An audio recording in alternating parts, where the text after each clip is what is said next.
Good morning.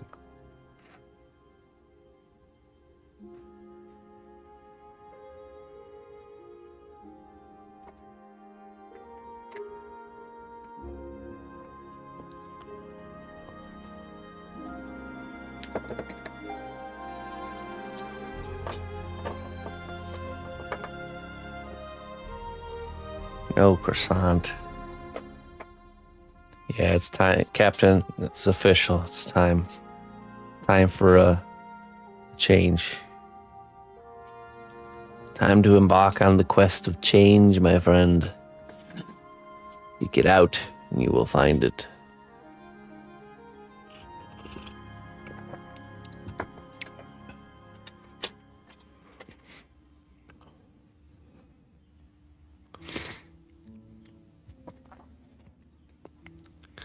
Good morning, Bula.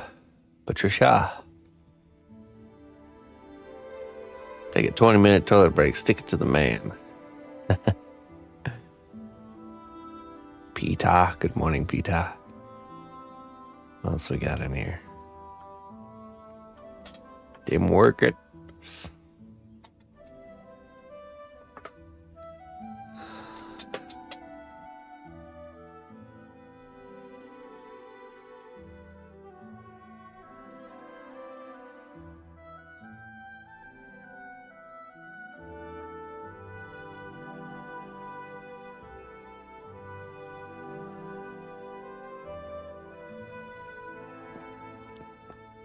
I don't think it's a bad thing. I think your joy in life is worth more than $2,000.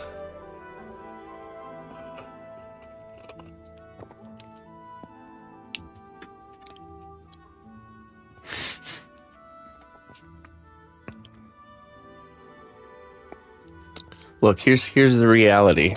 There might be something out there, something that you wouldn't expect right now, that you would get the job for if you would apply.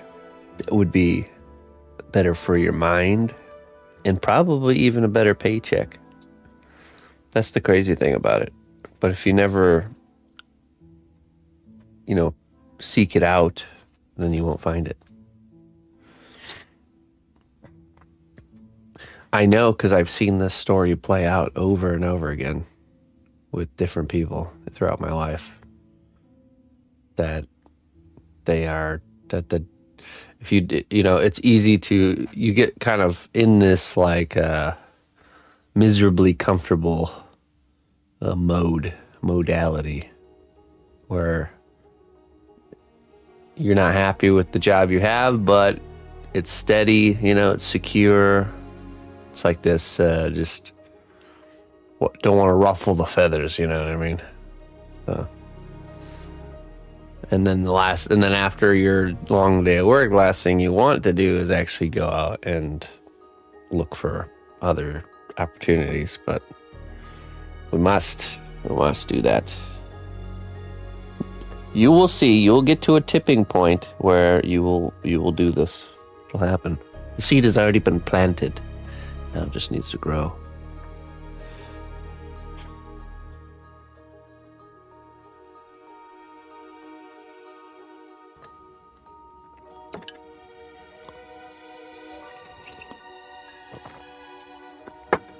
I think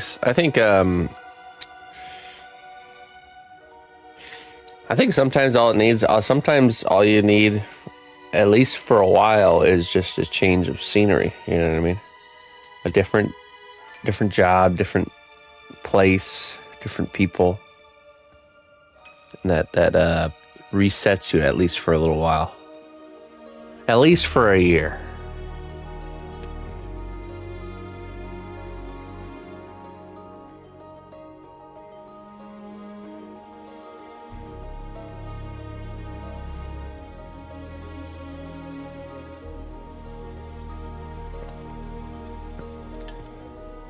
All right. I'm battling my nose this morning. Oh, sculpture's in the oven. Let me go grab it real quick.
All right.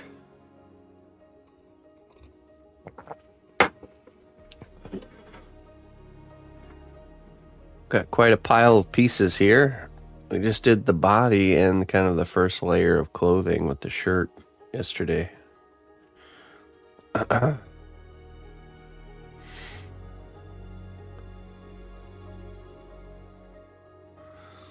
Now, next layer of clothing. Let's see, I gotta pull up my reference.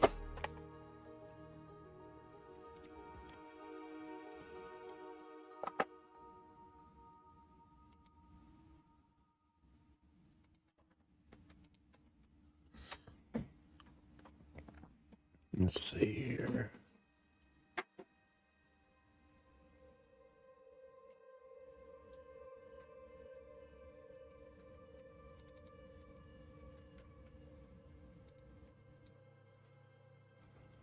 Okay, so she's got a kind of like an orange vest shirt on top of this shirt.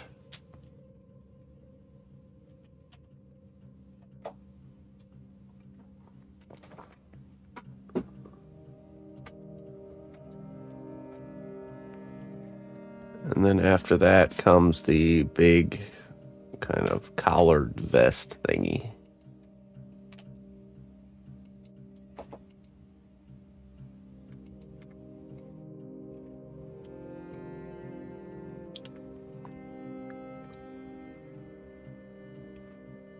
a screenshot so I can actually zoom in.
So today we're doing a giveaway for some game keys. If anyone's interested in John Carpenter's Toxic Commando,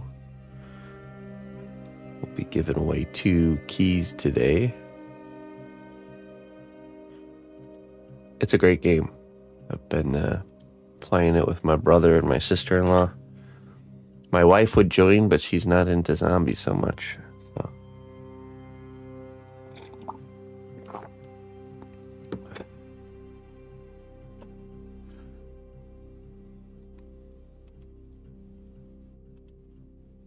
Okay.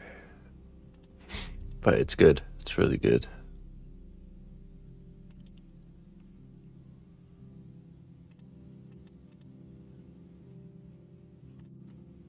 Just taking screenshots of the video file here of the different angles so I can zoom in and really see those details.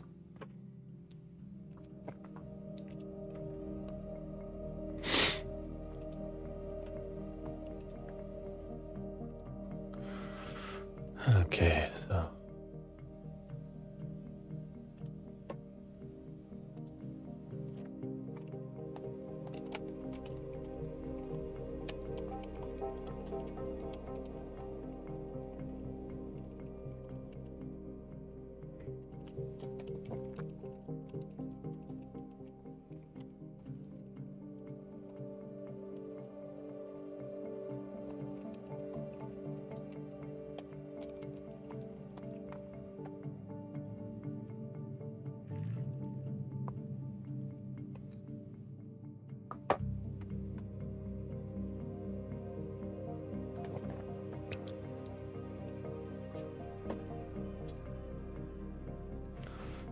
okay.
All right, let us begin, shall we?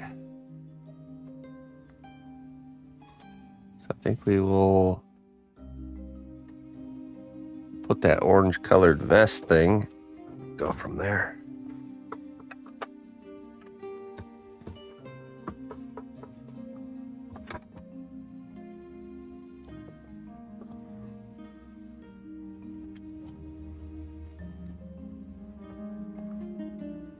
Oh, color filters.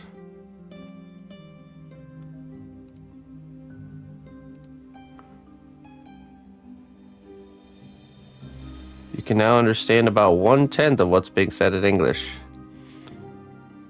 Hello. But you understood that?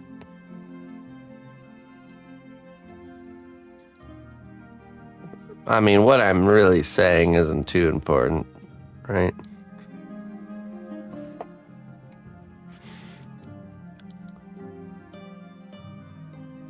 You're not missing much.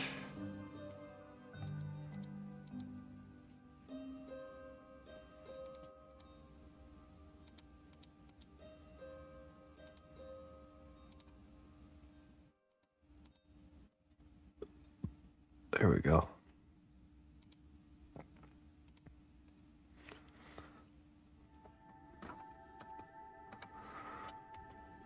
Like 4 or 5.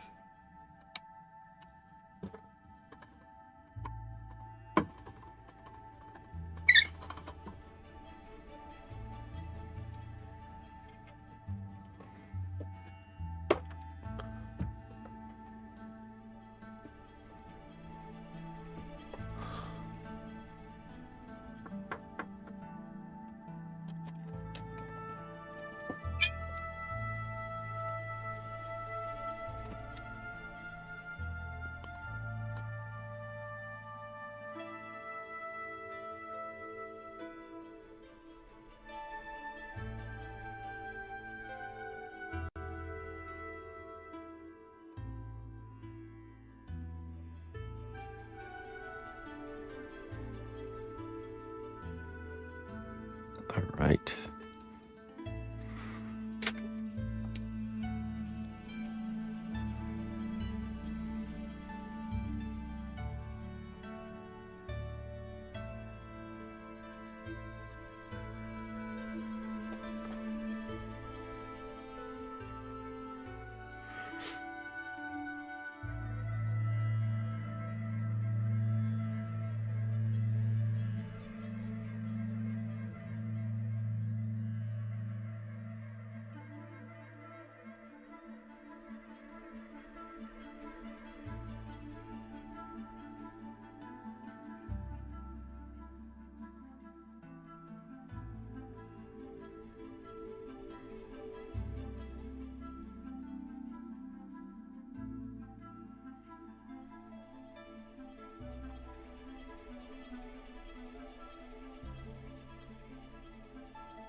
Oh, sorry.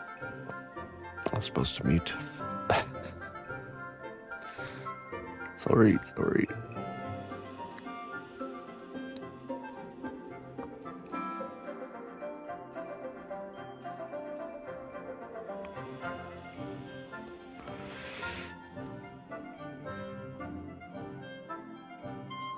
Okay, so let's see. This is about crest of the elbow, so probably about right here.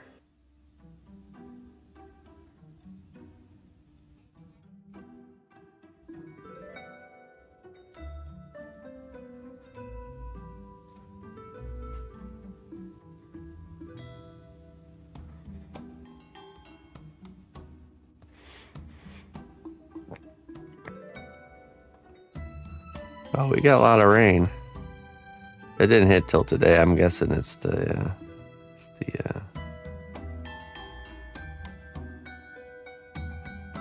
tree pollen.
Okay.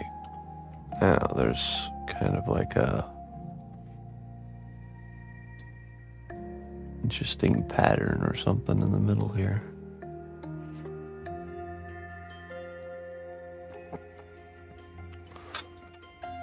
Well, she's got this like chest crystallized zombie outbreak right here. Actually more like up here.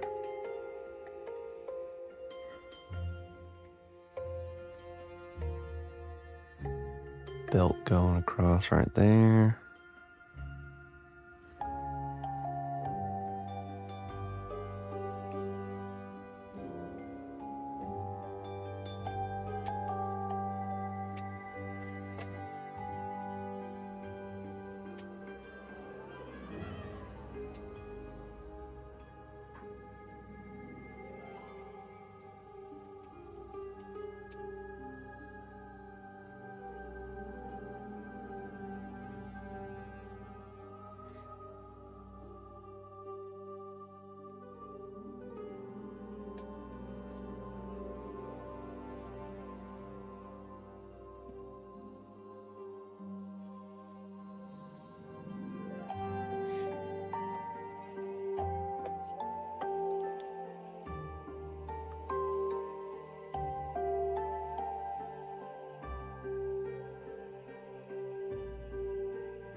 Need to do anything there.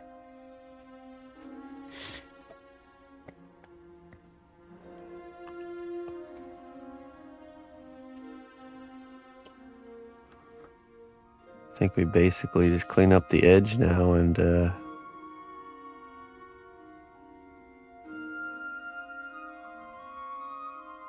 probably bake it in and then do the vest in another layer.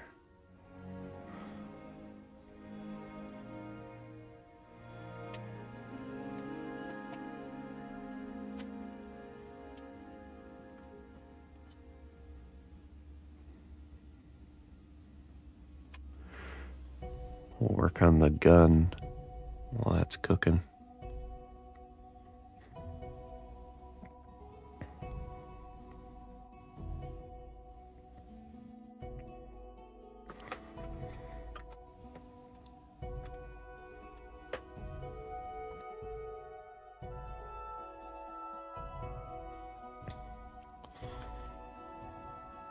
Can give this a different texture than the other piece.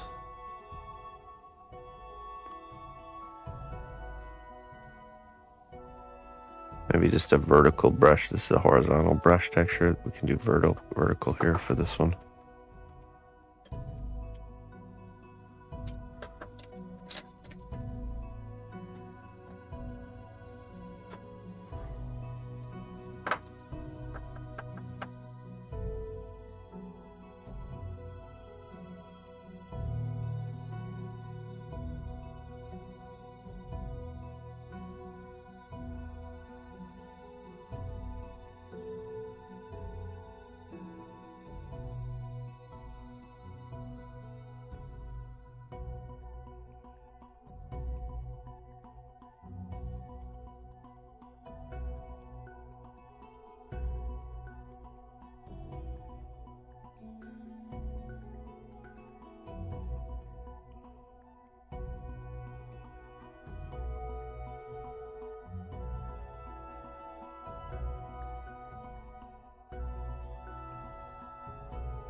All right.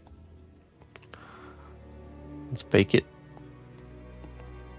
Lock that layer in, and then we'll do the next layer, which is when it starts getting complicated for sure. While that's cooking, we will do the gun. Next layer of the gun. I'll be right back.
Alrighty. Gun time.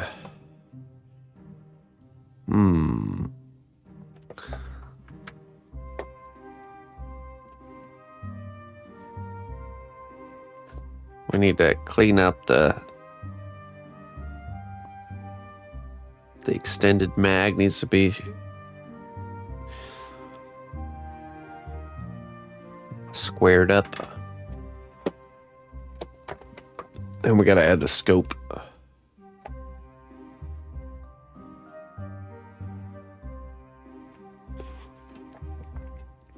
Let's see.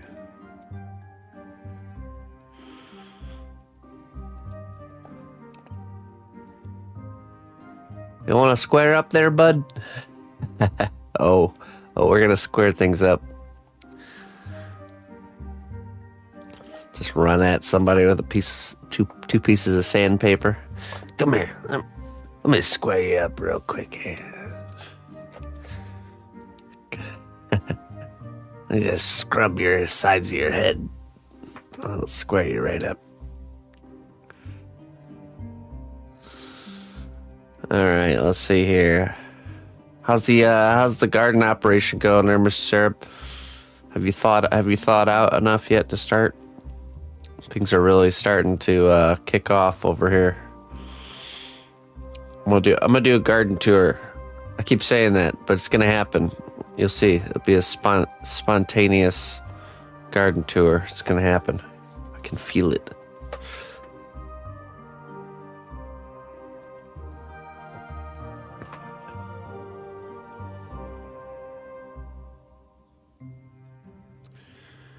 Got a plan in place. I feel like we need to plant ASAP, but it's all weedy and yeah, it's get.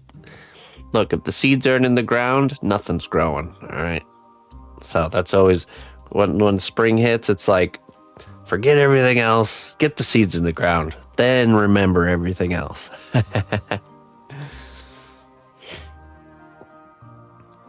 Yeah, so. What I'm starting to learn is actually the best time to prep your beds. I'm feeling is actually in the fall, because like I did a lot of like prepping my pathways and prepping my garden beds and stuff. I did a good chunk of them last season before the winter set in, and now I'm like, this is nice. I don't have to do this.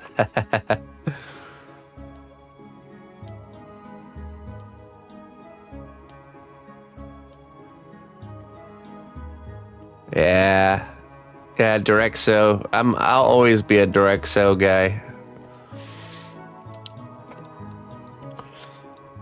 I wanted to experiment, because like a lot of people will start like tomato plants inside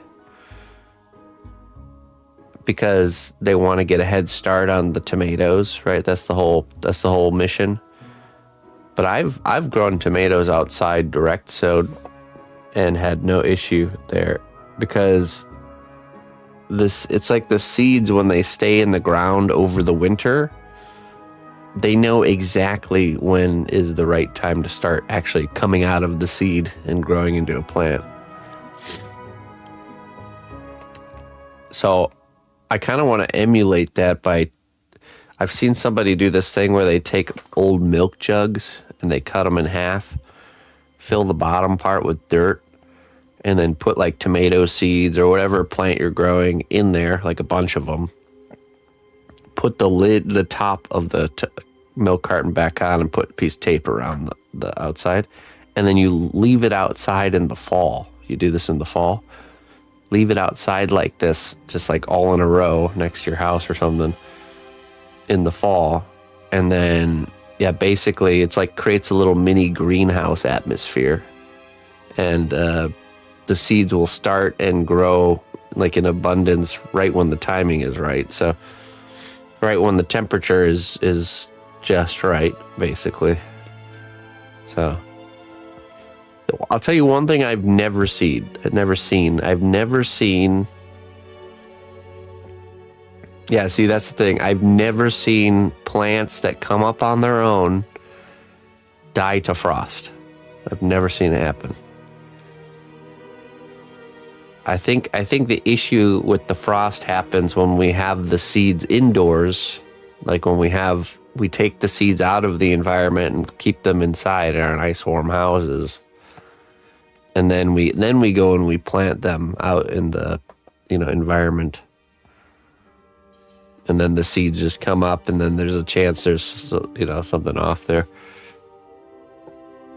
But like, that's why I won't plant, for example, I won't plant tomatoes until I actually see little baby tomato plants coming out of my garden everywhere from like the previous years. So the key to knowing when to plant is to see the things that are growing in the garden or around the garden, and you just know. I know when I see my neighbors, I think they're tulips. When the tulips come out of the ground, I can plant really cold weather stuff. When the tulips grow to like a foot tall, then I can do like warmer weather stuff, basically.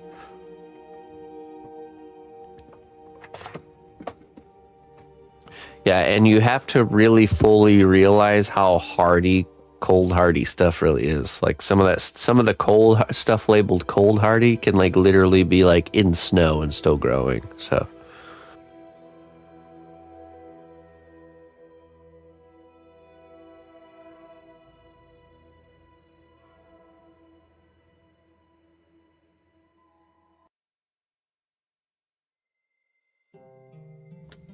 yeah, I had like practically a whole field of arugula one year because it just didn't die in the winter, just survived under the snow. Yeah. Arugula is one of the tastiest greens.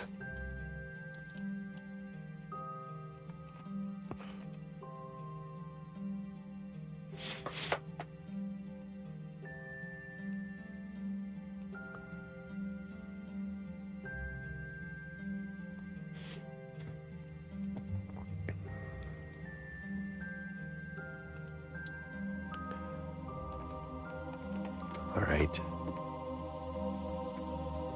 Yeah, just throw it on everything. I'll just take handfuls of it and, just cram it. Lunch acquired.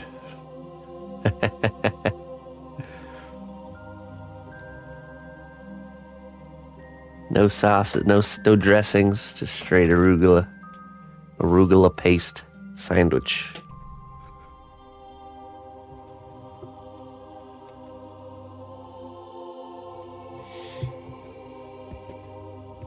Hey, Looney Learner. Okay, let me see here. Maybe we need to use the saw.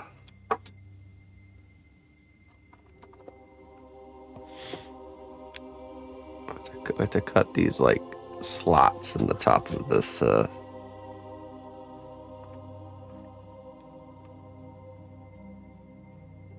to decide what the best way to do this will be.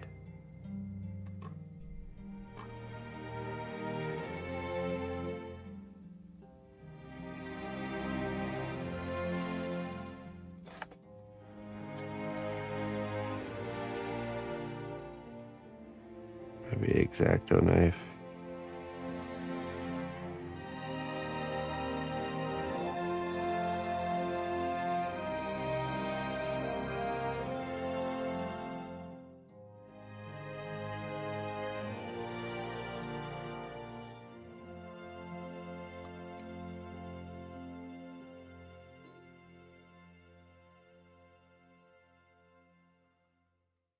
It's not gonna work.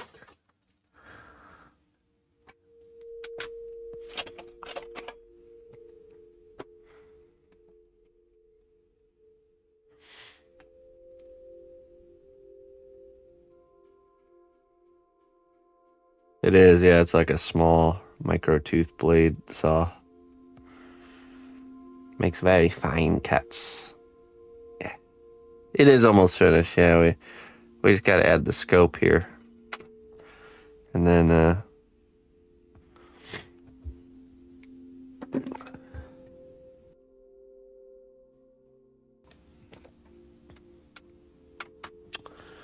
once we get the scope on there, we'll just be able to start like sculpting the hands and stuff.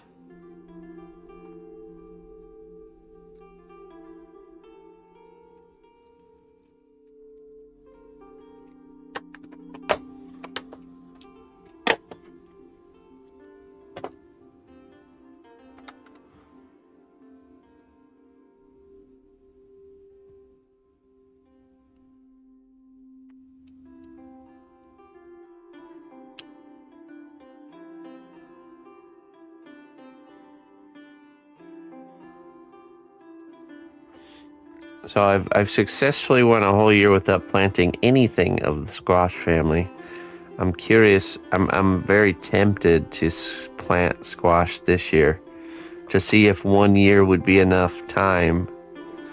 Because imagine if I wait till 2 years and then I think it's 2 years to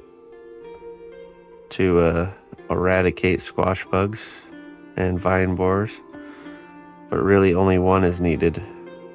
So maybe I should test it this year. Worst case scenario, they're not gone, and then I wait 2 years after that.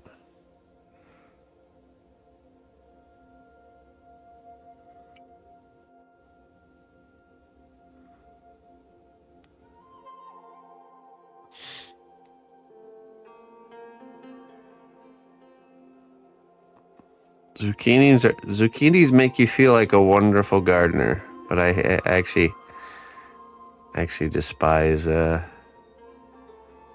like, what do I do with all this? Actually using zucchini.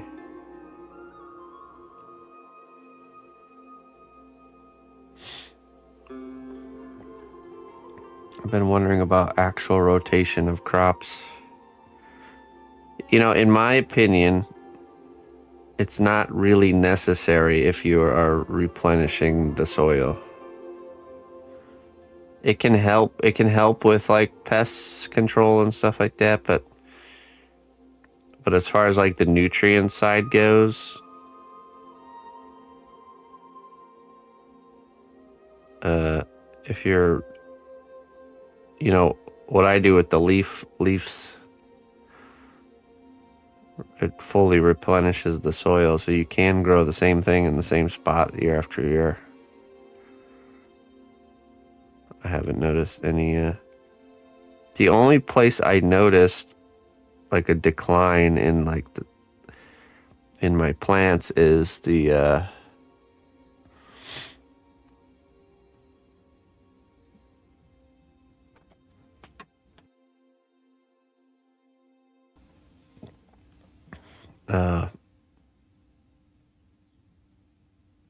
in the front of my house. I grew sunflowers and they progressively got smaller, but that area I didn't mulch, so I never put leaves or nothing there, so I was never putting anything back into the soil, so it makes sense.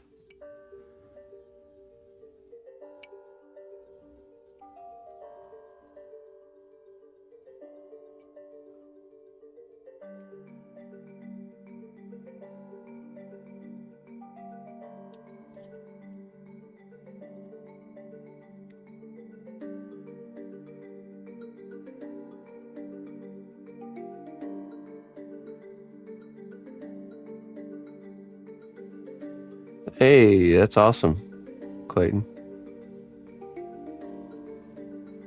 Hardly leave the house. That's what I'm talking about.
I mean, for me, Sarah, there's a natural rotation of my crops because I'm discovering more, like coming up with more ideas on like maybe this plant will do better over here, you know, kind of a thing. More of like a sun position. Also, you kind of learn your landscape over time, like where things do well and where they don't do well.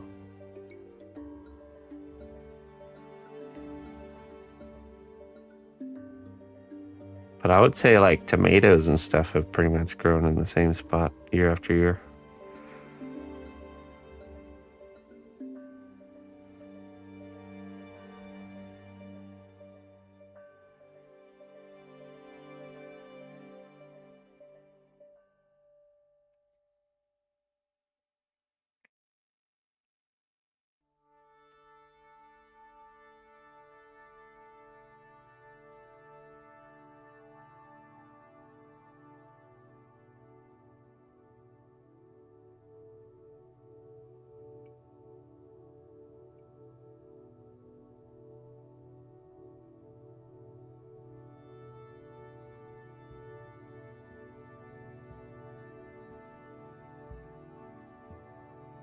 Say potato buckets, huh?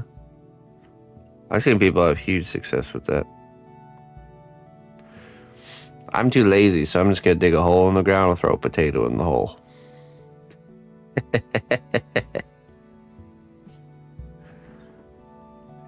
and then curse my past self when I have to dig potatoes out of the ground later. Curses you, cnotbusch. Curse you. I actually don't mind digging around in the ground though. I quite enjoy the burden of digging holes.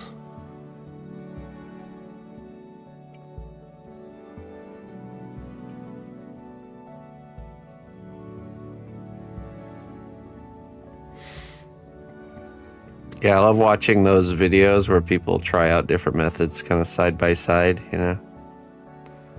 Really kind of shows you what gives you a better grasp of things.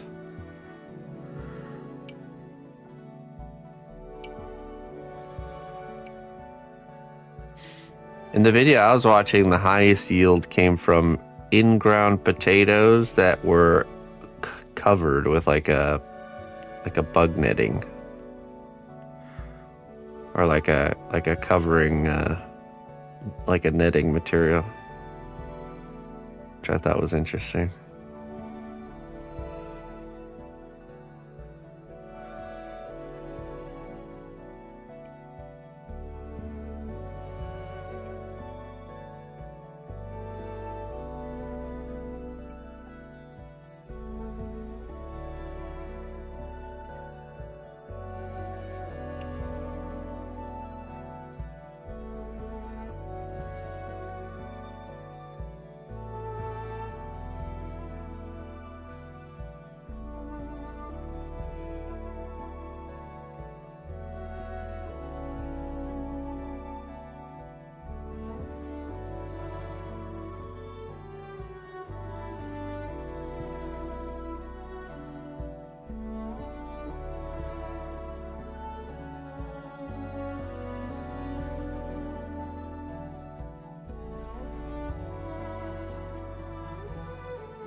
I think I've seen that one. It looks really good. Nice thing about the buckets too is you could just move them around.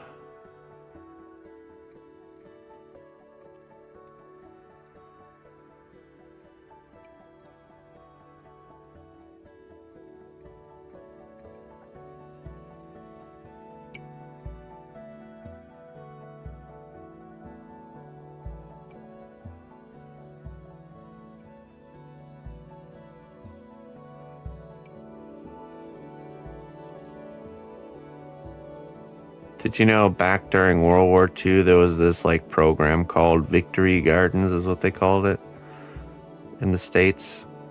Basically, it was like a propaganda to convince everyone to have backyard vegetable gardens. And it ultimately ended up being like 40% of people's produce came from backyard gardens during that time.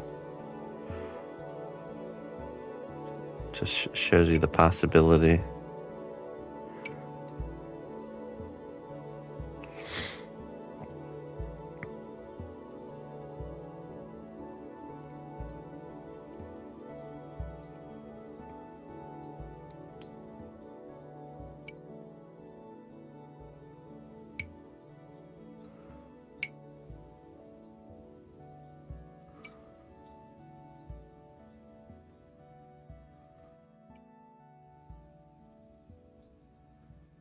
I think you have a much harder time because people do that now. Yes, I agree.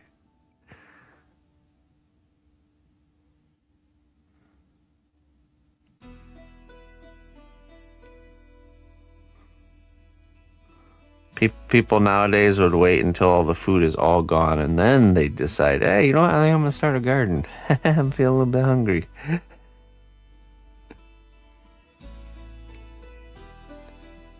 Too late, bub. It's not how it works.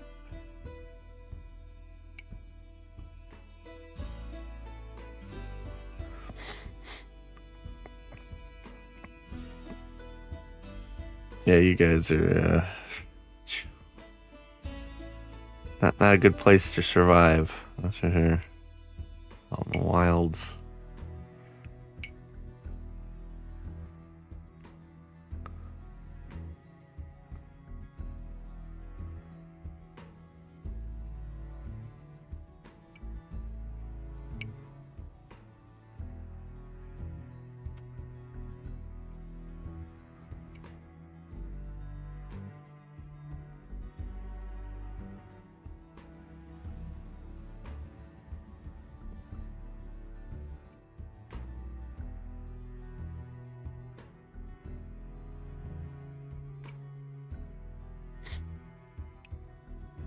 All right. How do we clean up this this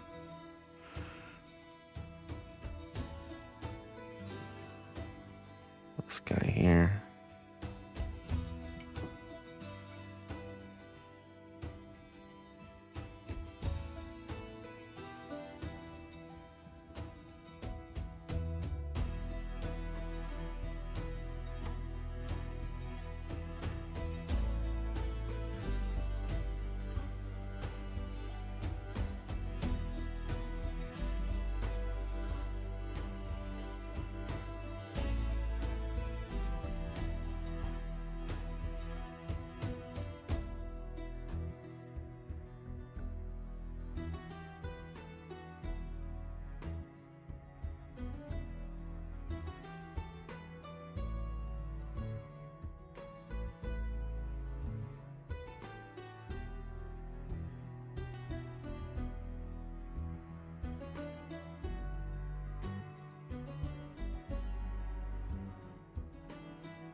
Yeah.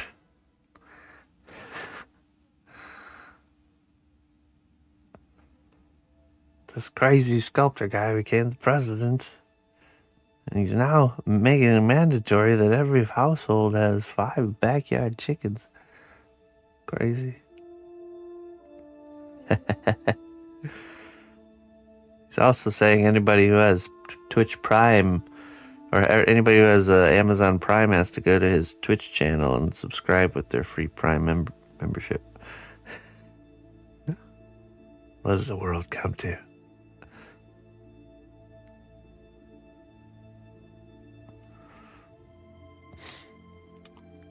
Corrupt politicians.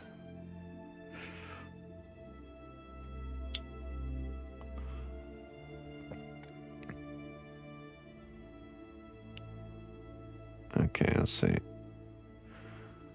think I'll use some files here.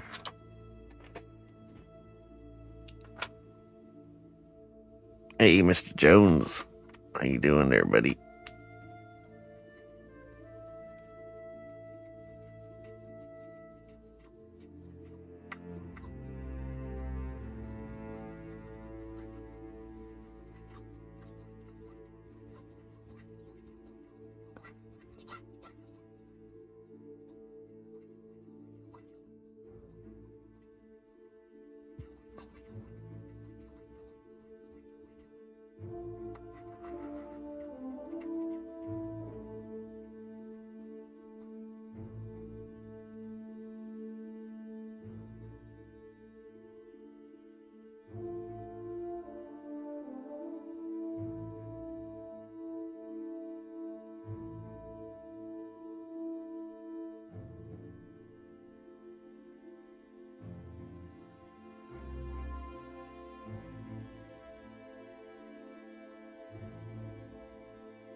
Ooh. Oh, yes.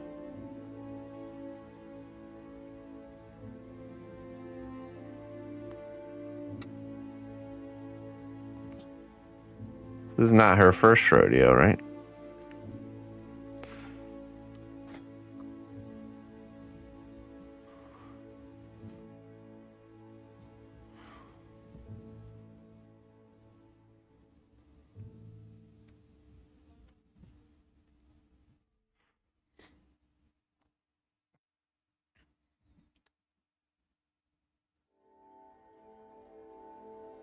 The muzzle, not the magazine. Oh, yeah, you're right.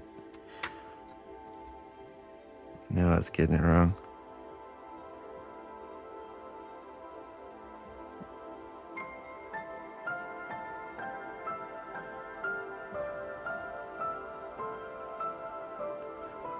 Exciting times in the Jones household.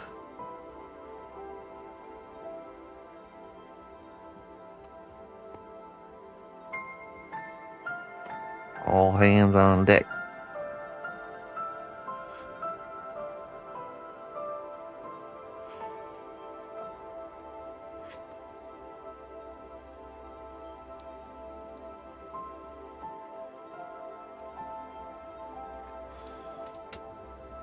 Okay.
Congrats, Gramps.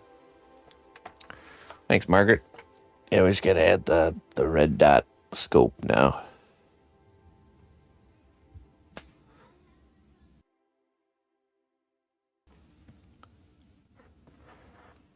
I was thinking, if we use a piece of maybe already baked cast clay, and I can cut it into a square shape.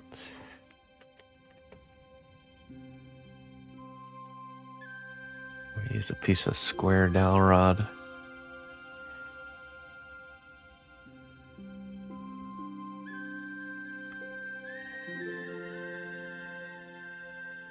Hey, what's up, Mr. Seb?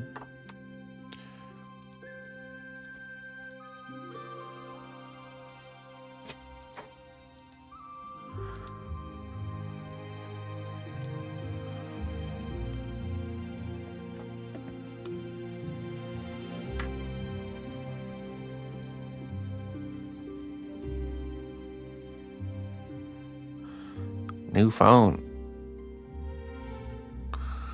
Mr. Jones got the upgrades.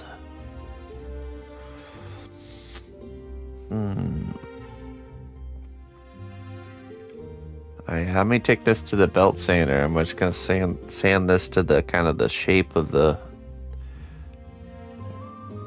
piece, and then we'll kind of use this as like an armature. I'll be right back.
Let's take the saw here.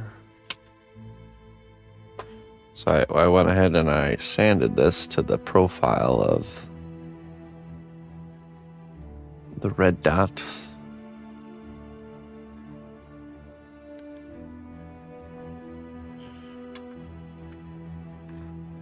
Just gonna give it a cut. Probably about right there.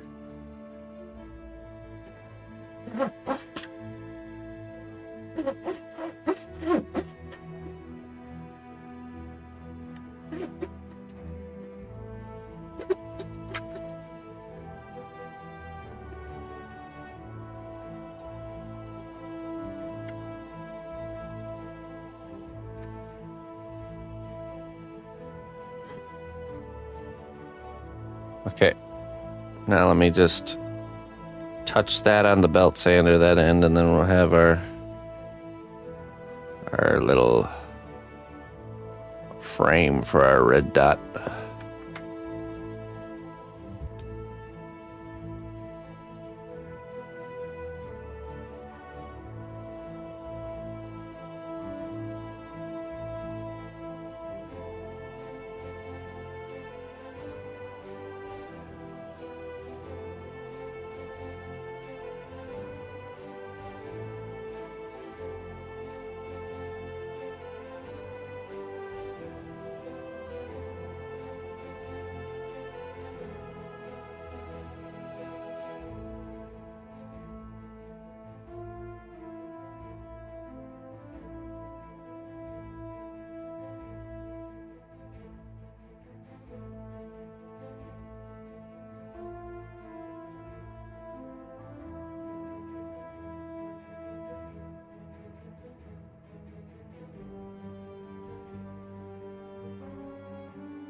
Right.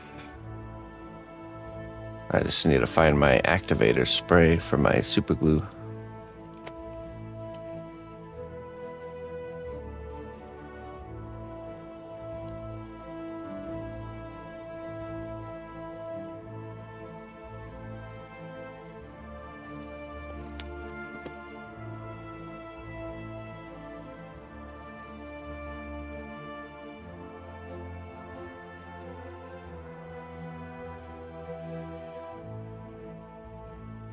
It's around here somewhere.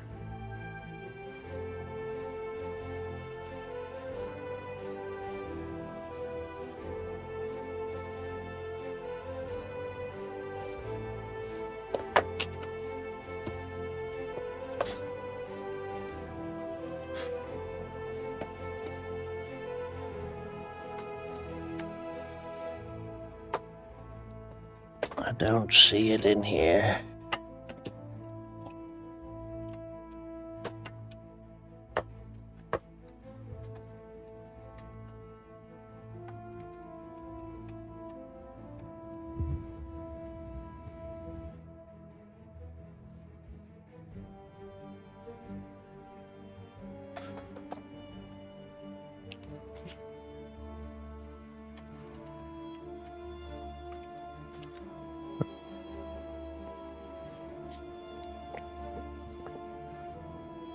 We've been reworking the workshop, so oh, you know, I just saw it.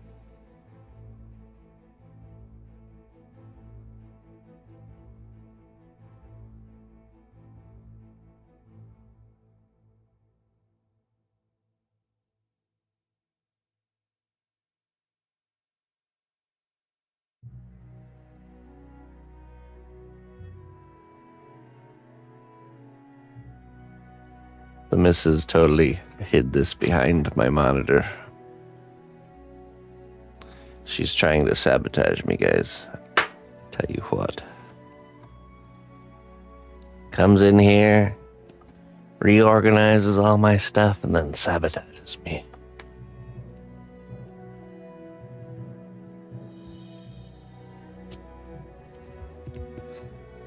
Can't believe it.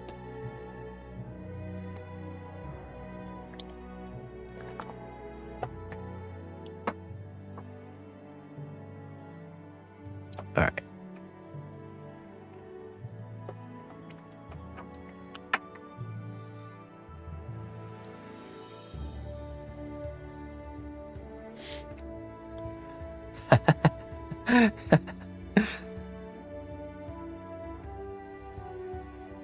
Let's see, let's glue this on right about there.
Okay, then there's a cylinder on the front. Let me see here. Cylinder.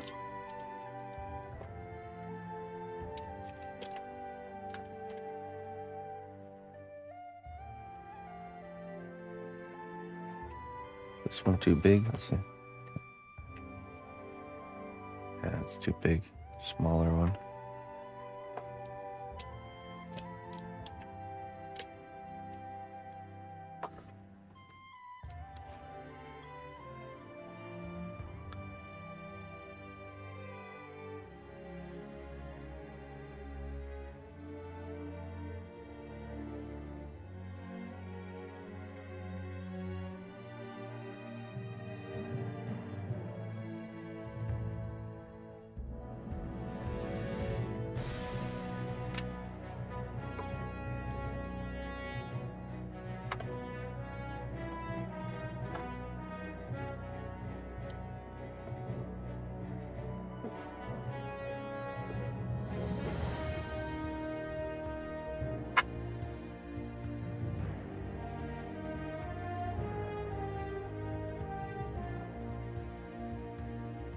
Hey, Mr. Steve. Hey, Plarkus.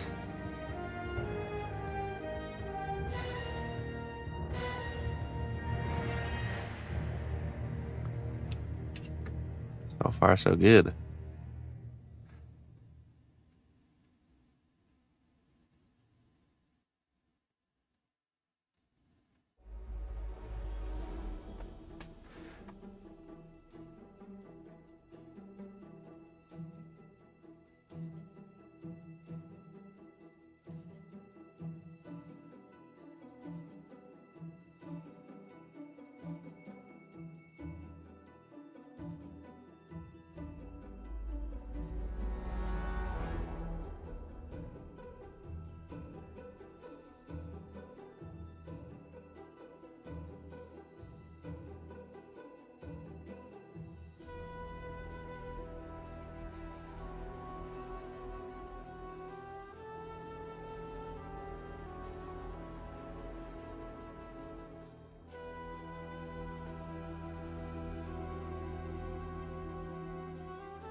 That's exactly how they want you to feel. Just shh.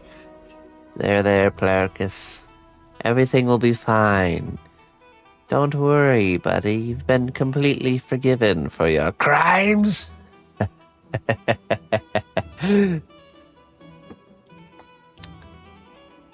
Gotta keep the meat nice and sweet tasting.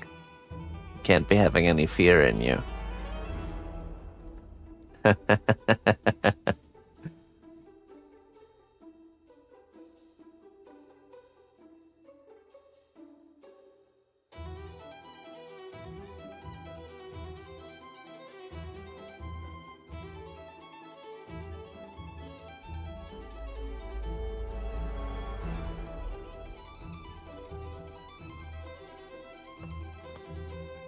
Okay. Need the pasta machine. Nah, that's good news. That's good news. Oh yeah, all is forgiven, Plarkus. All is forgiven. Now, if you could program this AI to do your job for us, that's your next task, buddy. Or welcome to the new guy. His name's Steve. We need you to teach him your what you do day in and day out here.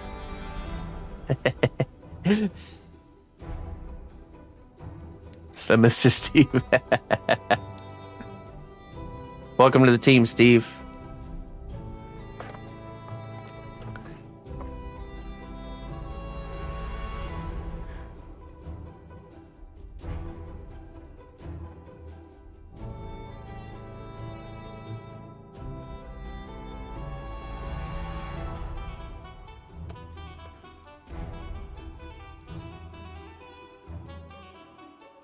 Let's get a really thin one here. Maybe a 6 or a 7.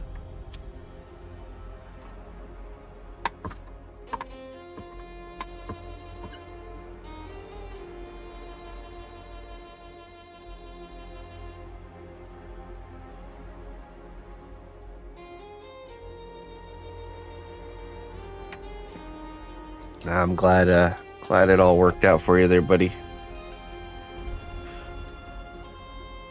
Hang on to those moments and remember them the next time you're going through a stressful time. That's the key. That's the key. To help you realize in the moment to not worry so much.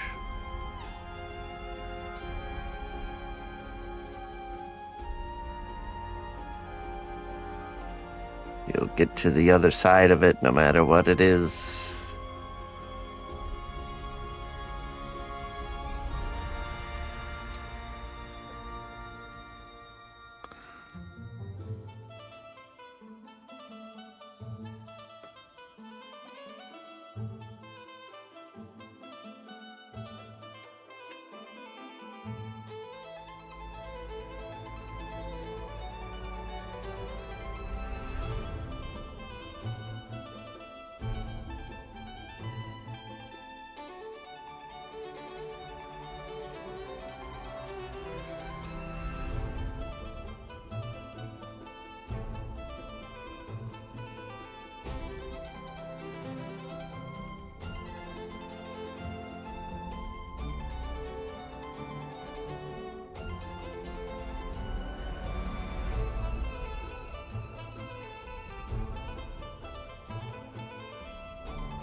Oh, yeah.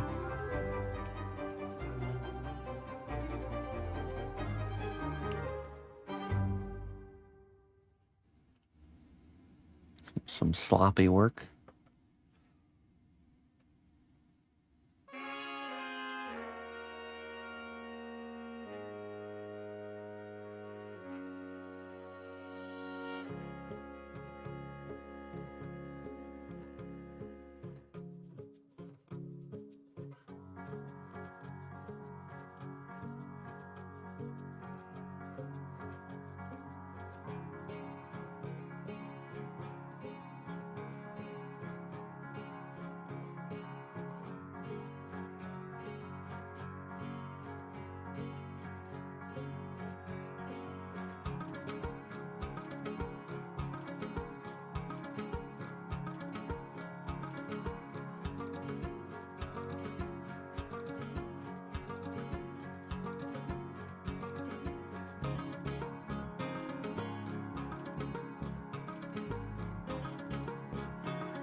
Ah, that's great. That feeling means you're learning. It's a good feeling.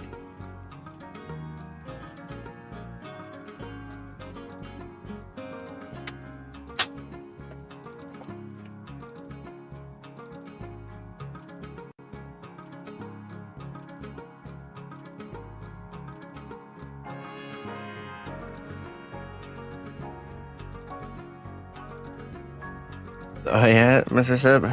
Know what you think? Very good, very good.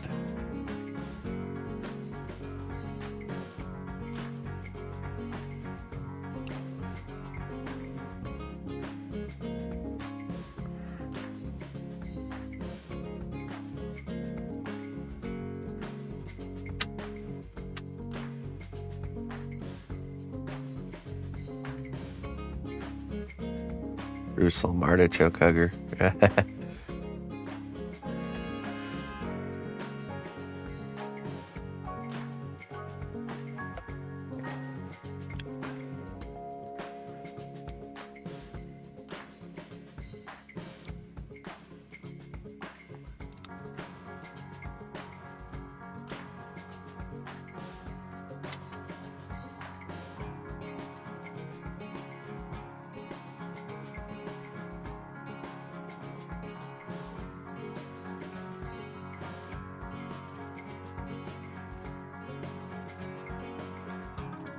Uh,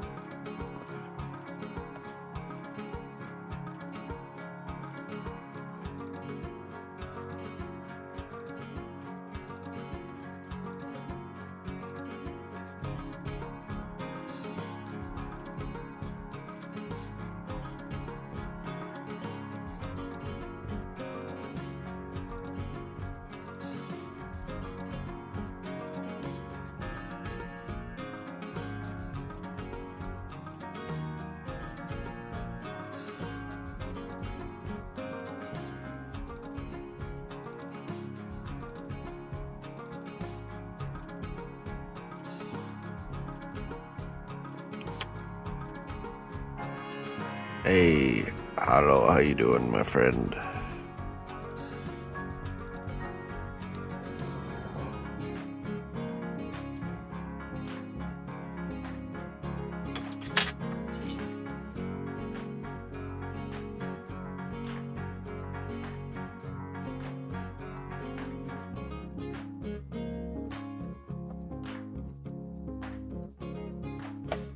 I don't think it's a cold. I think it's allergies.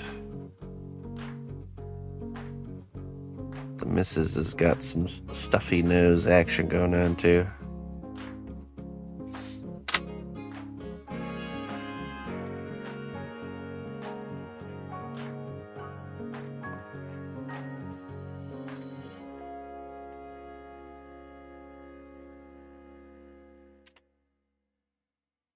Yeah, it'll get better.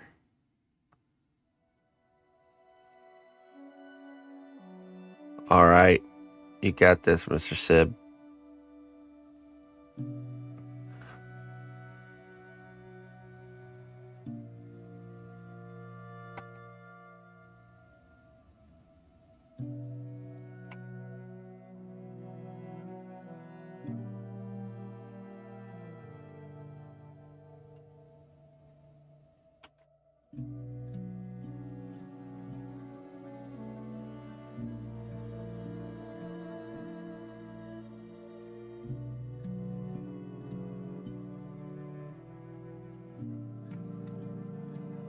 All right, gotta add some circles from the circle tools.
Okay.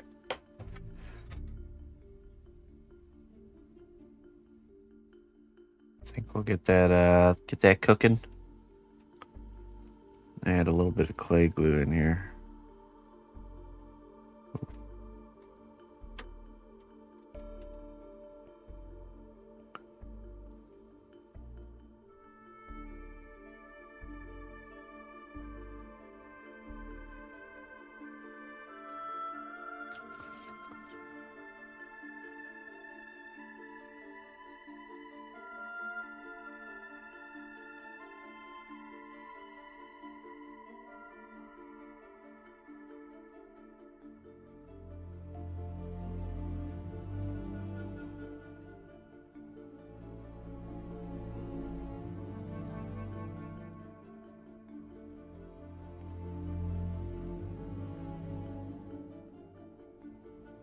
And I'd say that's a pretty nice gun there.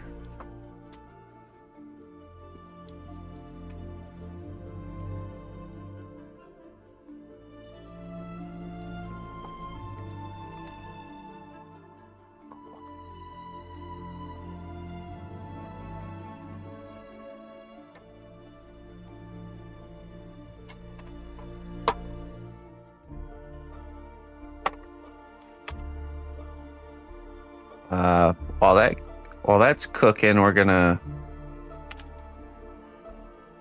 probably plan out the base while the character cools down. I'll pull her out of the oven. She can cool down. We'll plan out the base with some wood. I'll be right back.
All right, let's see here.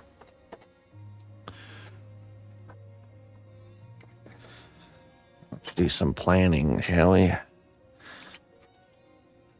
I think we'll lock in the thing we know will be locked in, which is this angle here. So top of a Humvee, which is pretty much a box, so we can get a piece of wood to kind of mount this to, and then we can kind of play around with the angle of the whole thing to get the actual final pose of the character and the zombies looking good. Let's see, do I have a piece here that can work?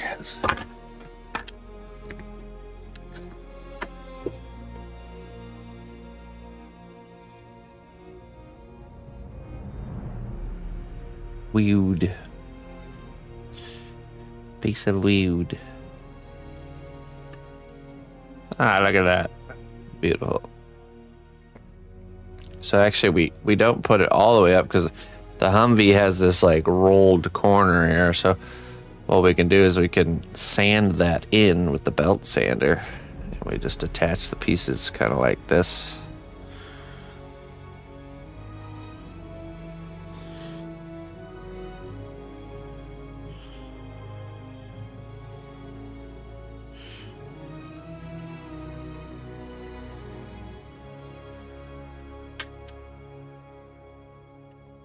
See here.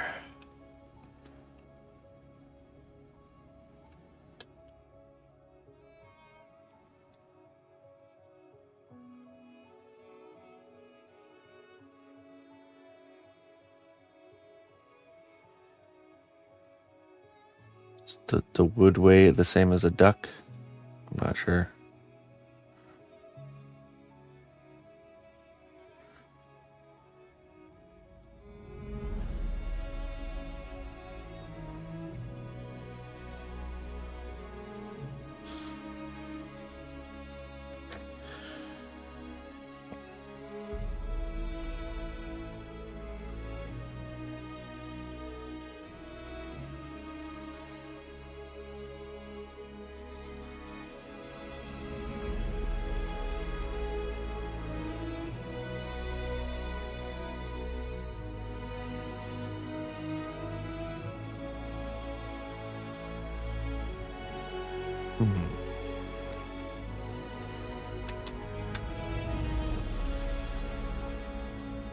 Ah, clever.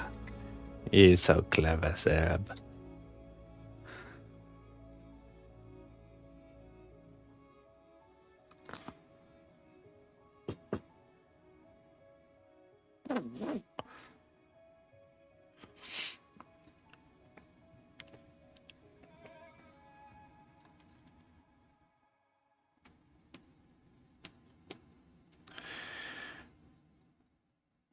Pound of American corn.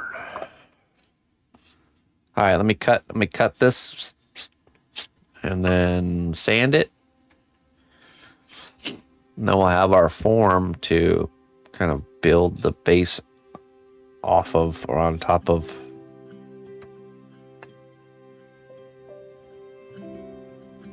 I'll be right back.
Okay.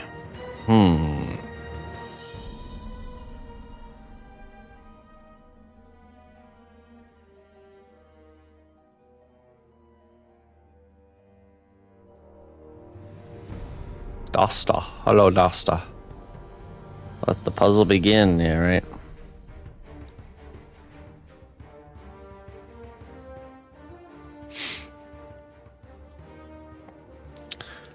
I'm just wondering if we'll probably hold off on making this all permanent just until we can get more of the character's final kind of position locked in. You know, maybe I'll just tack these on though, like temporarily kind of tack them together. Just to help visualize a couple drops of super glue. Things are going well there. Basta.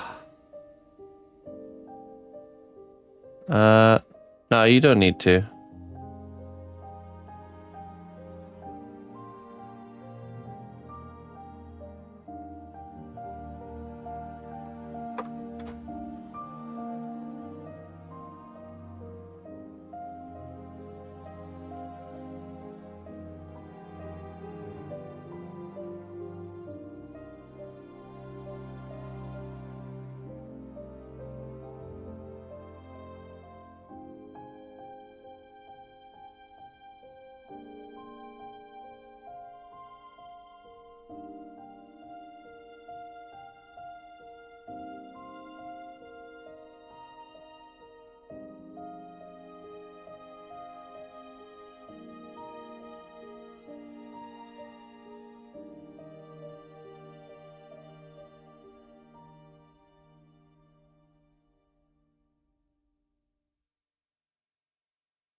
Okay, then we can kind of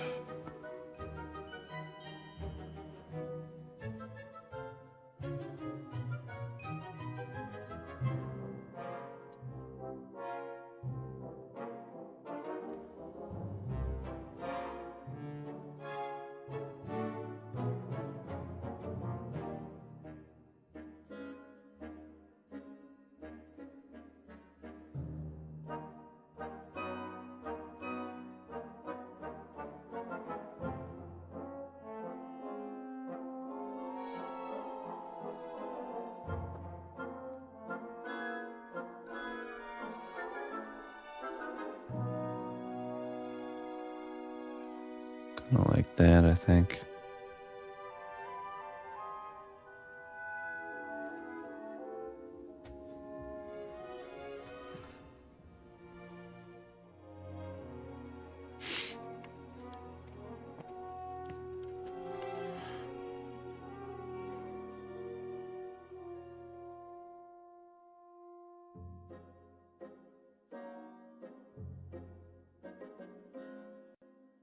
Yeah, right. We'll line it up so the way she's looking and the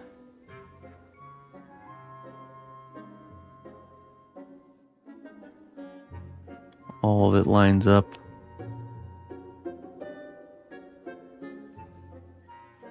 Then we have like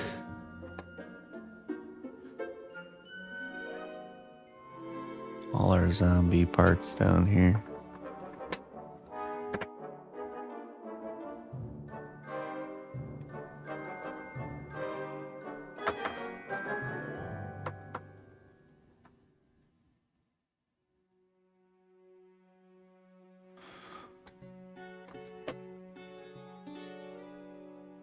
Good. Okay. Well, we can set that to the side for now. Just a friendly reminder, we will be doing a giveaway for some copies of the game John Carpenter's Toxic Commando. If anyone's interested, we'll be doing that at... We'll start at 11:45, but we'll do the drawing at noon.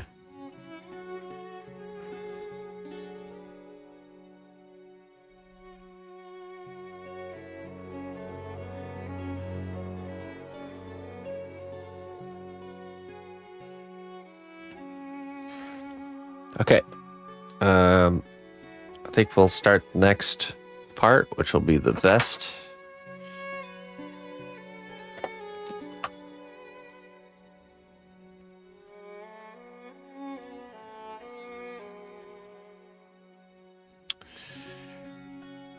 Okay, let's see.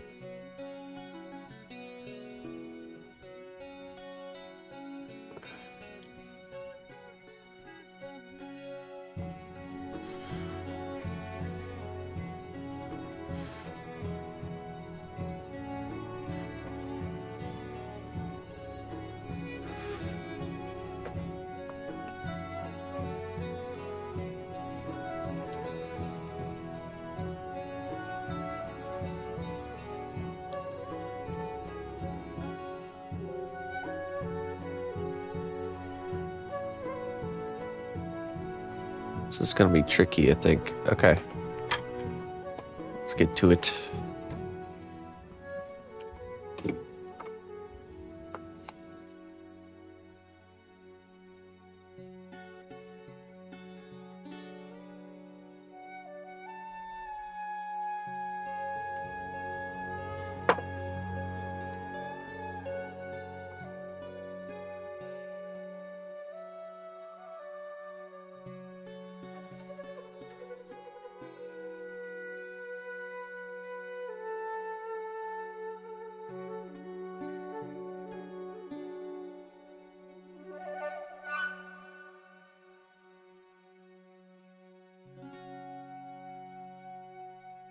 Okay.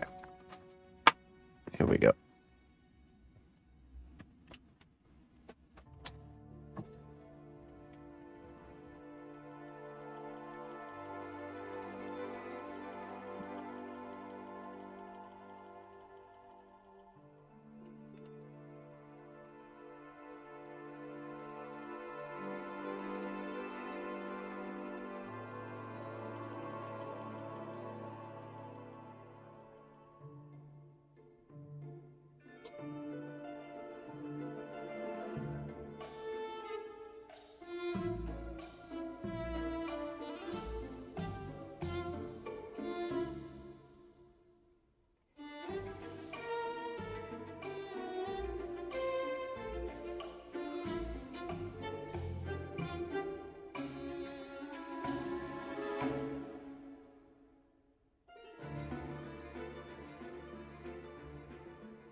Yeah, you should be able to.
Oh, that's right. That's right.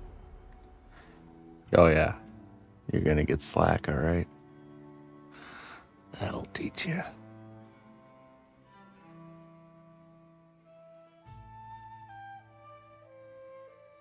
That'll learn you.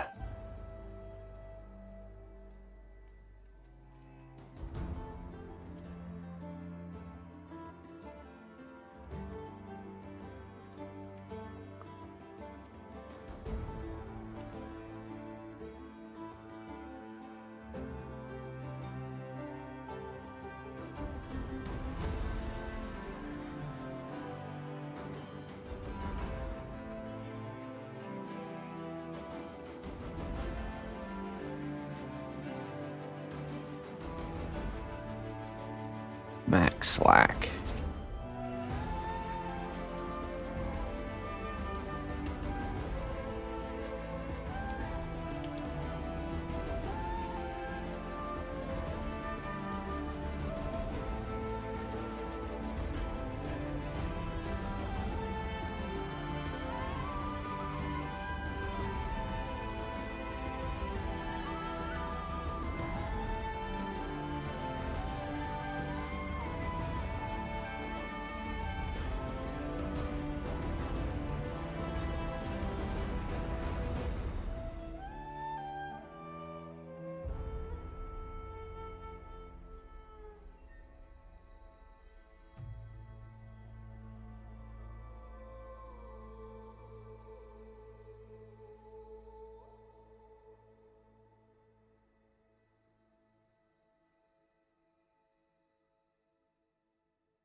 Hey, Spring, how you doing?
Mr. Deagle. How do you do, Mr. Deagle?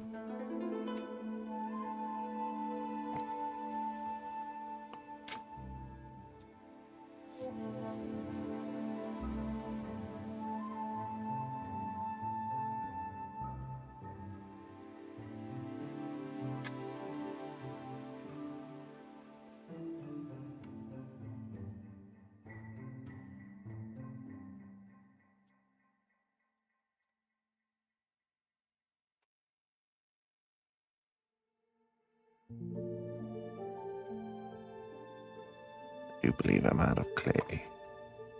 Out here.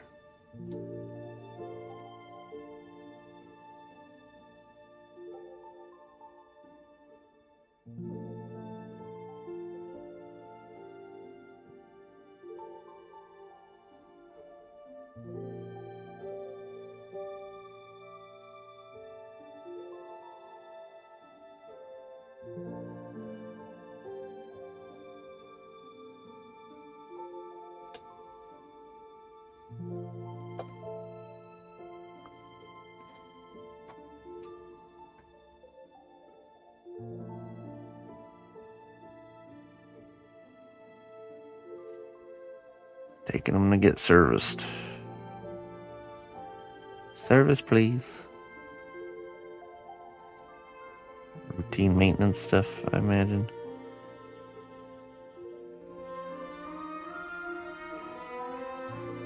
What sort of services do they get?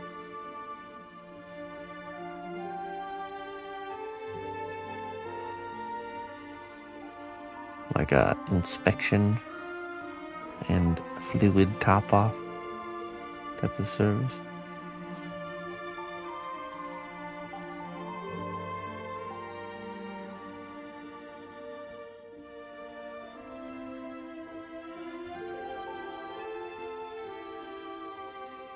Ah.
Hello, meme.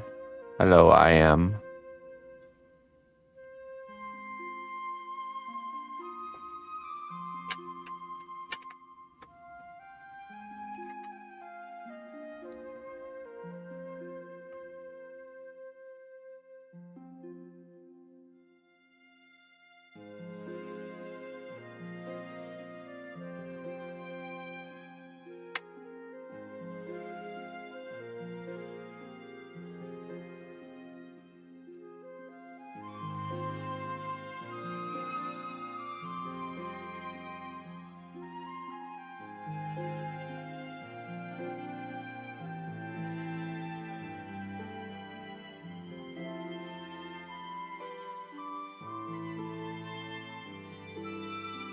Talk loud.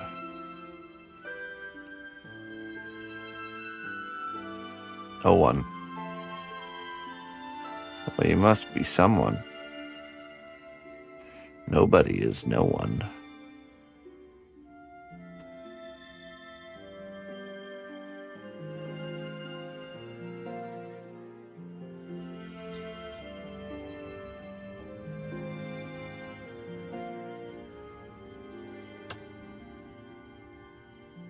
Hey, Caster, I appreciate that, my friend. Thank you. Every bit counts. I'm very thankful for that. Thank you. Just doom scrolling through, huh? Welcome. You landed here, huh?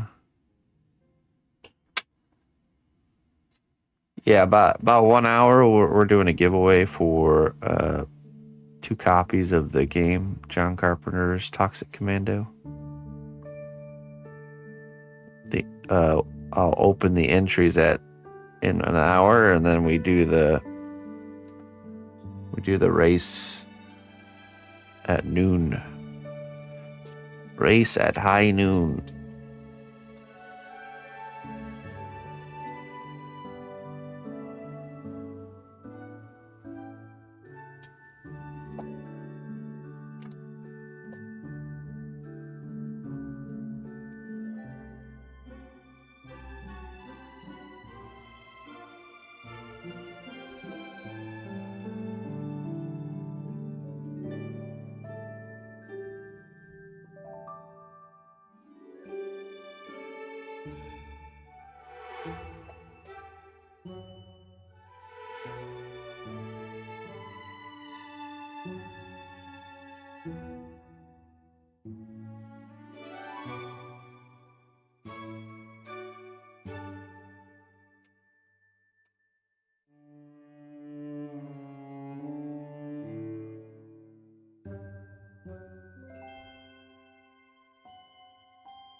I use a type of polymer clay called Cosclay.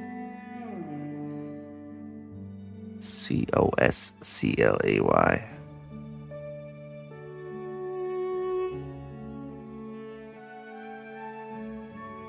I get it straight from the source. You can get a link. You just type in !clay.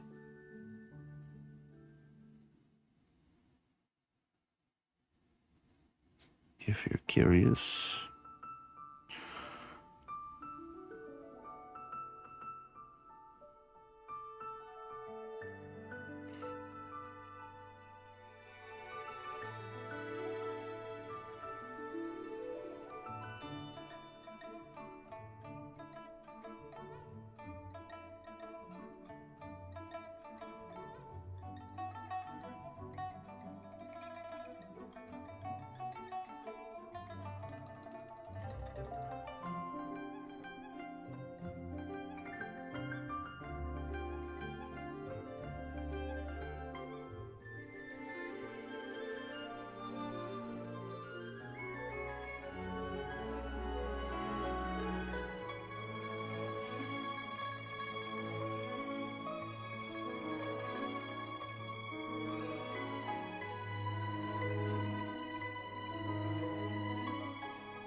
RC rock crawler.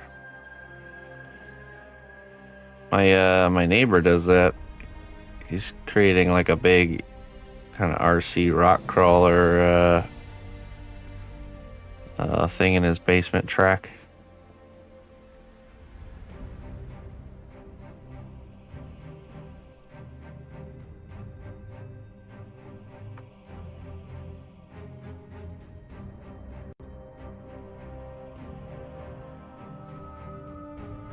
This world is filled with worlds within worlds, for sure.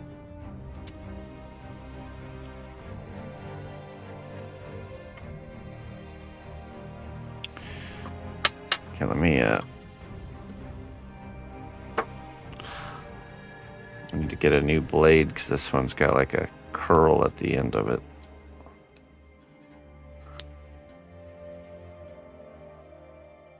Well, if you're interested in learning sculpture, I have a lot of free learning resources available here. Just check out my playlist. You'll find the How to Sculpt series playlist. How to Sculpt a Woodland Gremlin. It's a good place to start.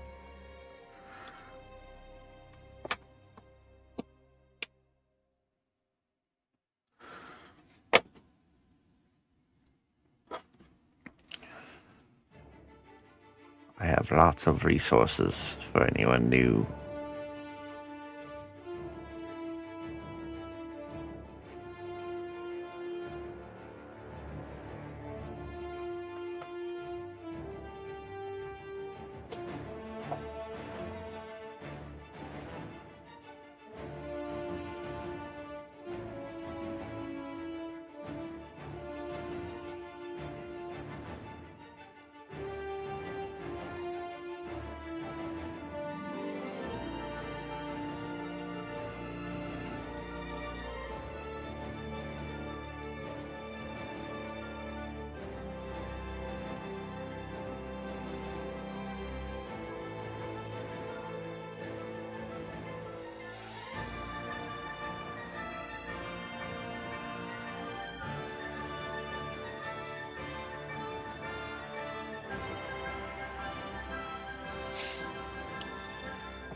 Noble ally, please accept these treasures as a gift for your unwavering service to the kingdom.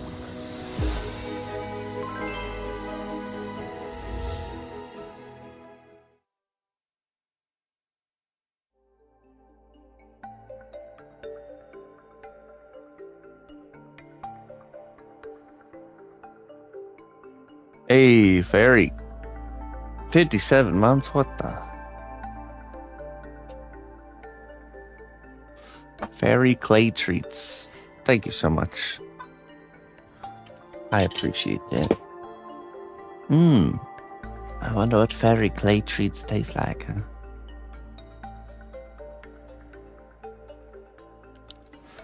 You're in the search at the top where we search Toxic Commando Astrid. Oh, really? All right. Clay. Oh, it's very earthy. Earthy tastes.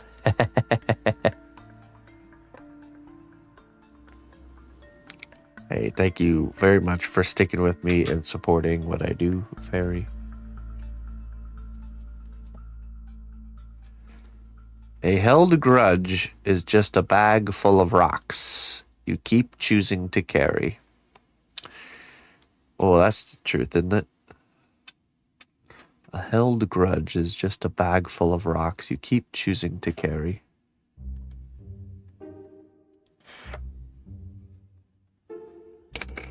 Oop.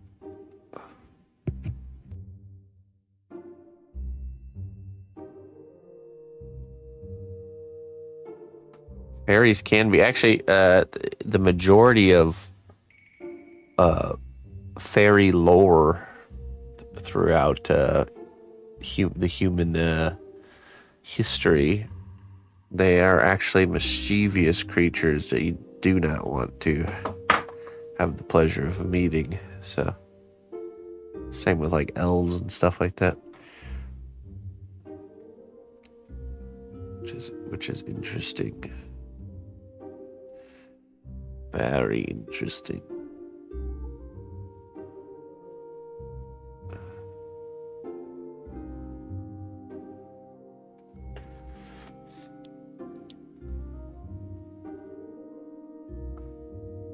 What's heavier, a kilogram of feathers or a kilogram of grudge?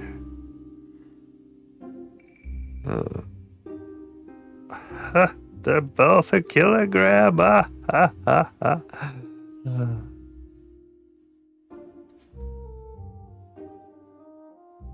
You're really trying to get that one to stick today, huh, Sarah? On a mission.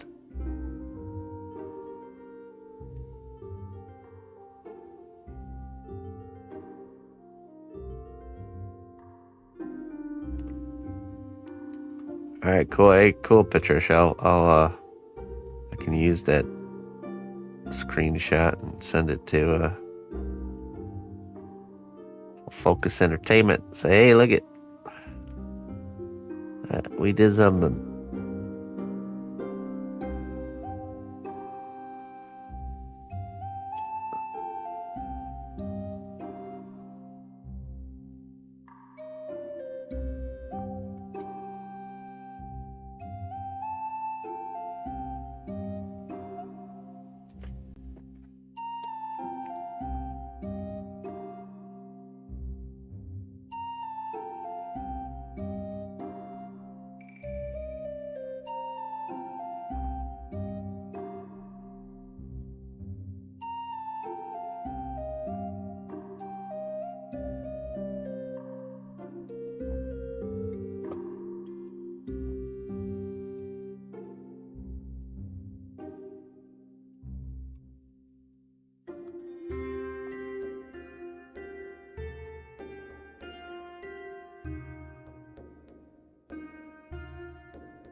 carving?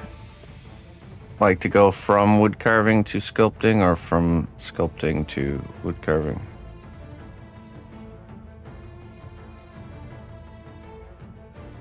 There'd be some transferable skills either way, I think.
Hey, the fate. Well, thank you.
Captain Johnny. I don't really have like there's not really a one place to get the tools. You know, you got just random wooden sticks and surgical instruments and palette knives, wax carving tools, you know. It's all kinds of different things. Tools are not as, they're important, but not as important as you would think. It's more about just getting a kind of an assortment to get started, and then over time you just start to collect more and figure out the things you're comfortable with working with. Dental I don't have any dental tools, actually. I do have this is a actual surgical instrument that was used for scooping brains out. Brain scooper. It's actually called a nerve elevator, but even has the doctor's name still on there.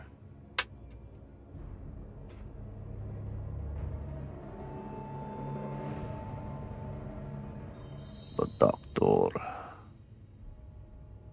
It's one of my favorite tools, and I actually got it because one of our community members works in a place that does like the cleaning of the surgical instruments, and basically after a certain amount of uses they just throw them away for the most part. So I got the hookup. That was one of the ones.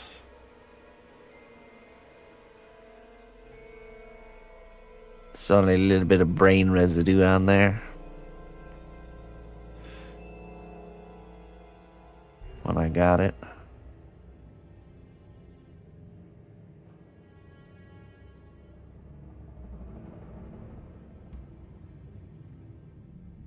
Nerve retractor. We're going to slowly retract your nerves.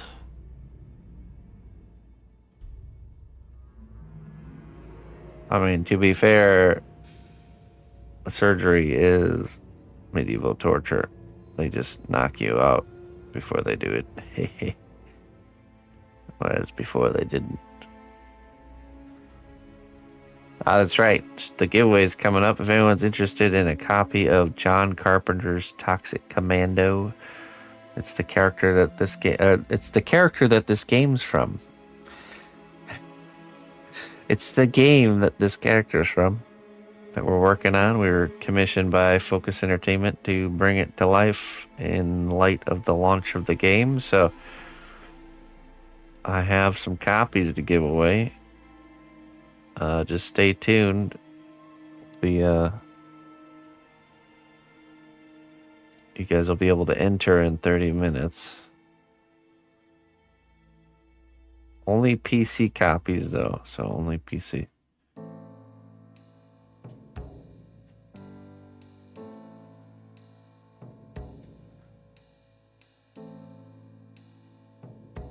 If you're into zombie games at all, you will definitely enjoy this one. Or shooters. I would say if zombie games, shooters, or even driving games. It's got all three.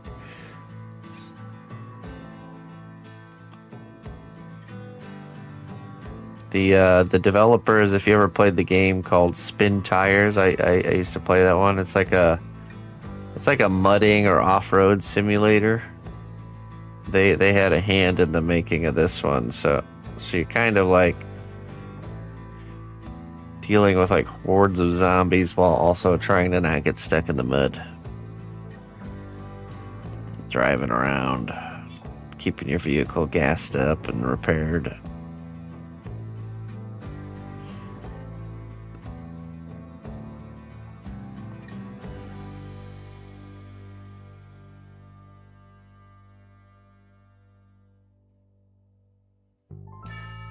Had to be a movie first. No.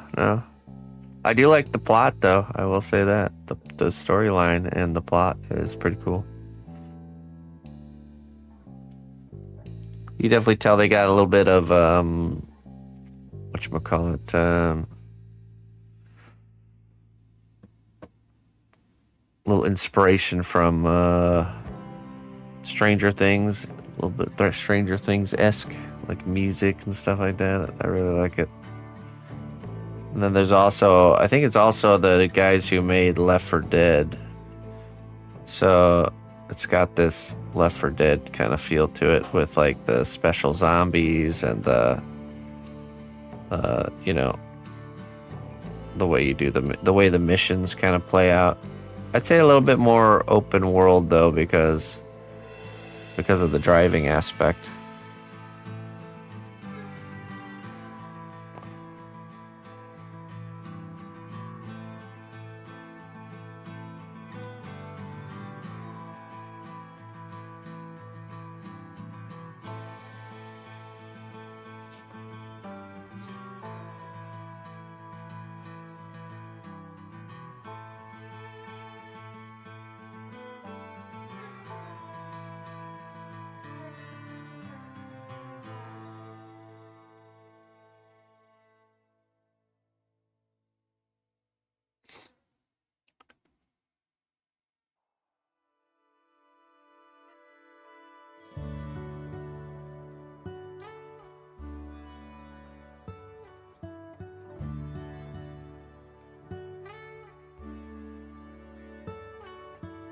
I'm tempted to use this small loop tool. Let's see.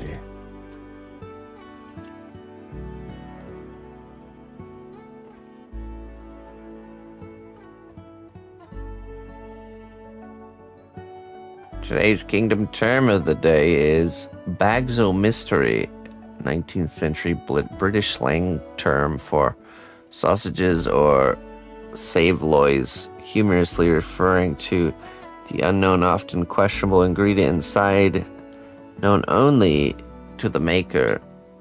It highlights the Victorian distrust of sausage contents, often hitting a low-quality meat or filler, or often hinting at low-quality meat or filler. Yeah, really. Low-quality meat, huh? Is that what they were hinting at?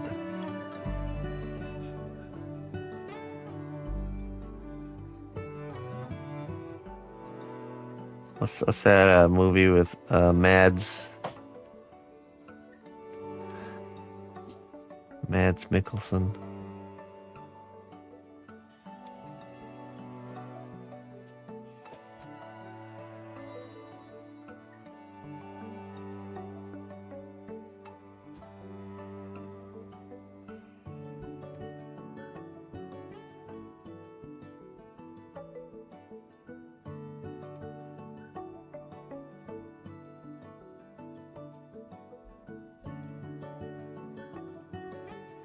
Question for you. I had a friend that gave me some of his old cast clay.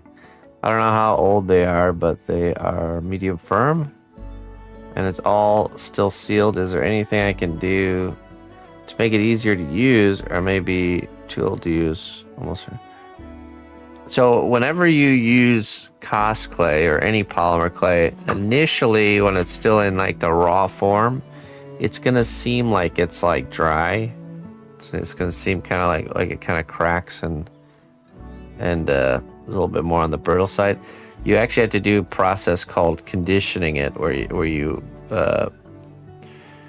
either run it through a pasta machine or you condition it by hand. But basically, once you like squish it around, it should reactivate.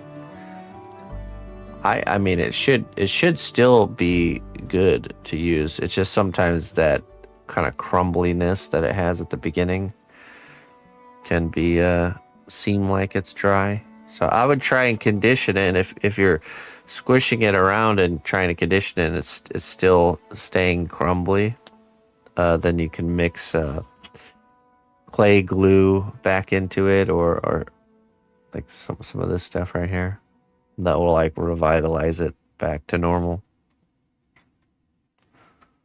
So there are definitely ways. My guess is it's your first time using polymer clay, and what you're experiencing is just the normal kind of stiffness that it has out of the package.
Victor.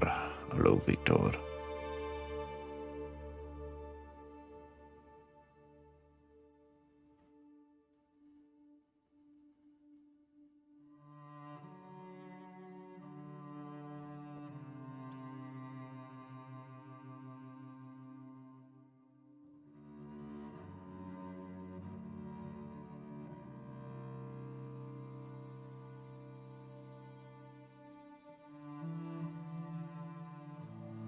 Yeah.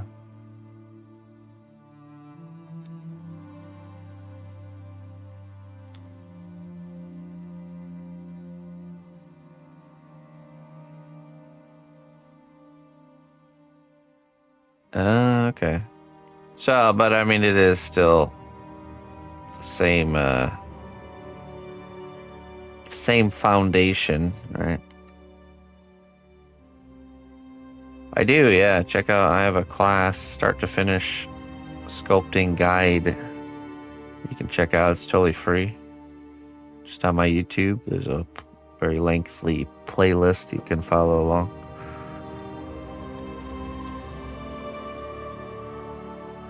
So, okay, so the makers of Left 4 Dead had no hand in it. Are you sure about that?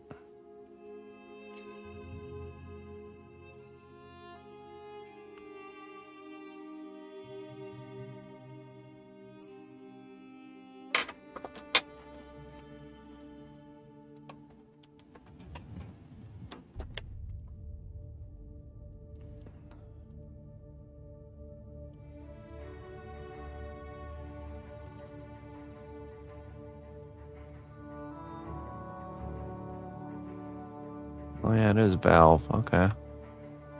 I could have swore there was some sort of crossover from Left 4 Dead. Hmm.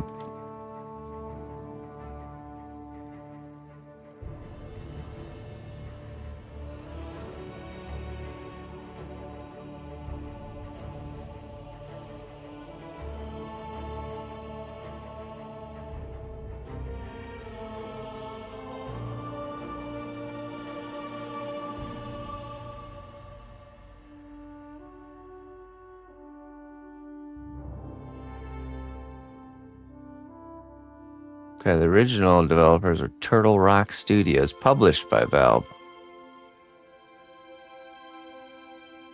Okay.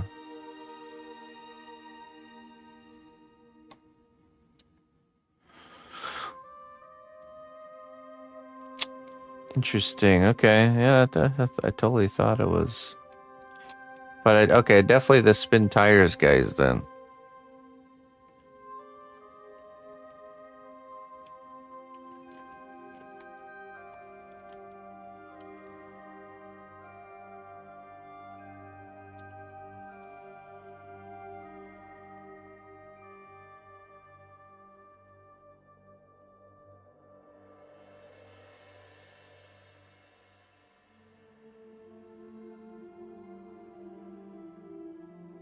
Studio behind World War Z. Huh.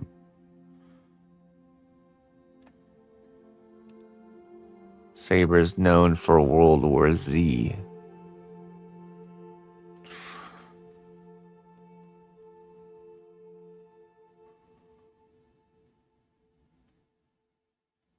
John Carpenter, as the director, collaborated on the story and composed the score.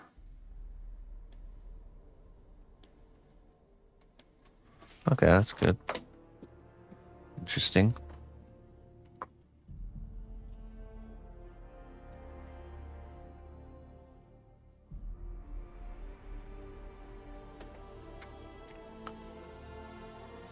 You didn't say a word. What are you talking about? I didn't hear nothing.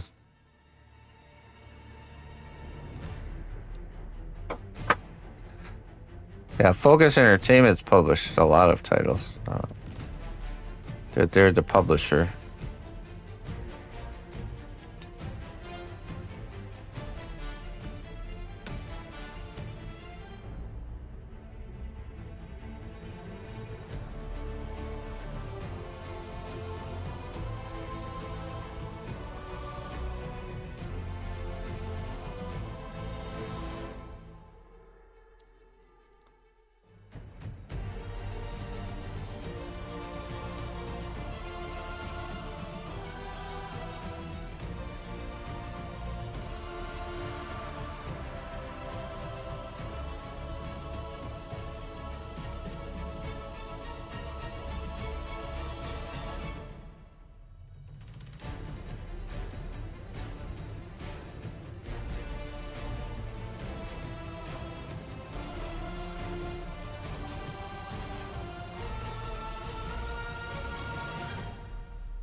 What do you mean?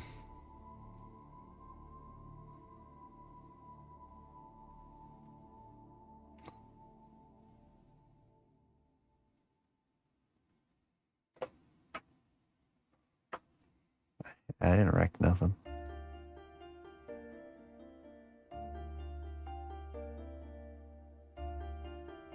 I never claimed to be the arbiter of truth.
So it's recently come to my attention that there's a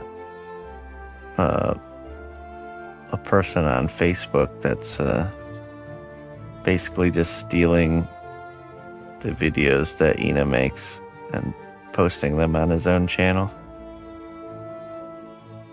Not just mine, but other sculpture videos. But quite a bit of mine. So I went through the necessary channels. Hopefully, they actually do something about it. It's kind of crazy the effort. I mean, what's the end goal of that? I just don't I can't understand it.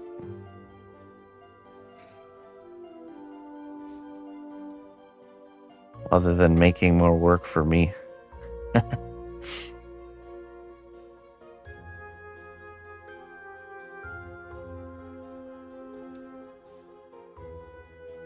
Yeah. Oh, yeah. Thanks for bringing it to our attention. But the missus found another one. Another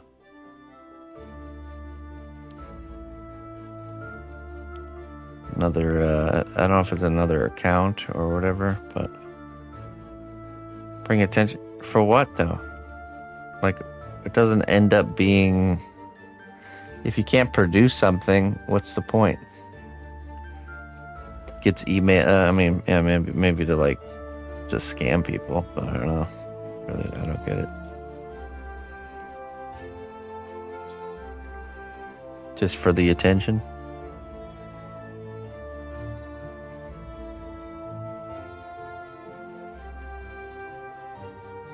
It's not like there's like money necessarily in having a post get a lot of likes, so to gain views and advertise money. I guess. Yeah, maybe grow the channel to a point where they can like leverage that channel to get some sort of advertisement thing, but I don't know. I just don't see that actually working. Knowing how things work behind the scenes with stuff like that, I just don't see that would actually even work.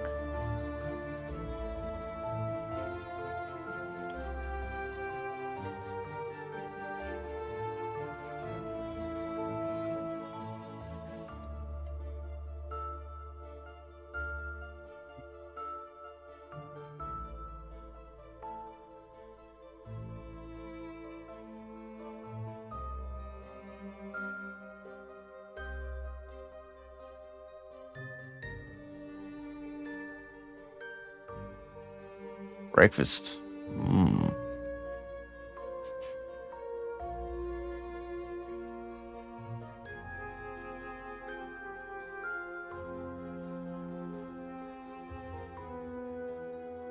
Price to something, thinking they created the stuff.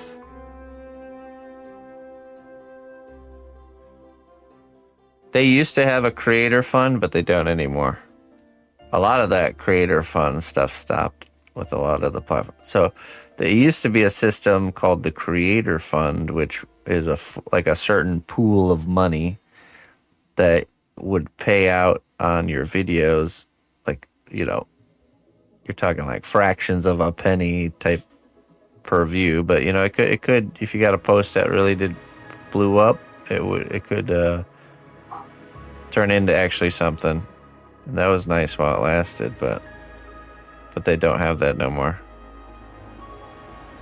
TikTok was the same with that.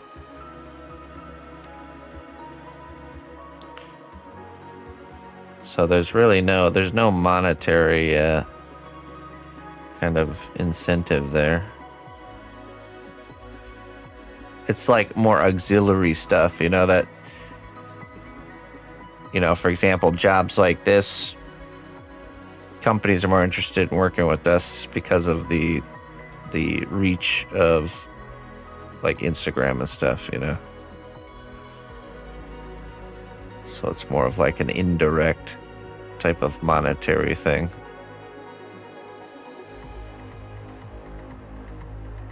There's no like direct, like, you know, getting paid for just posting, so.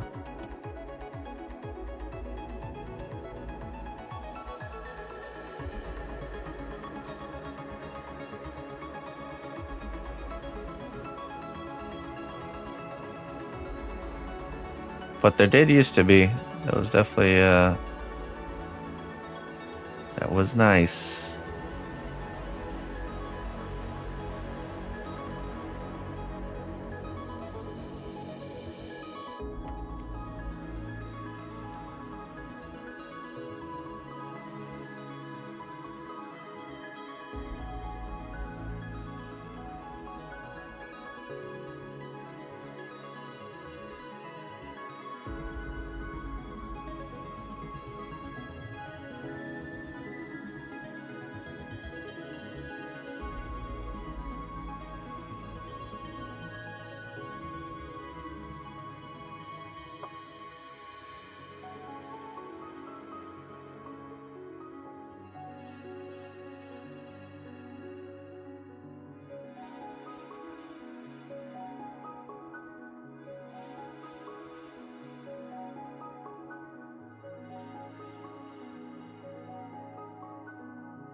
I made this.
How do I get my motivation? What? You know, there's a strange thing that happens. It's like, if a certain amount of time goes by and I don't like consume something into my face hole, I get this really uncomfortable feeling in my midsection. And it just seems to only go away if I consume something. It really motivates me.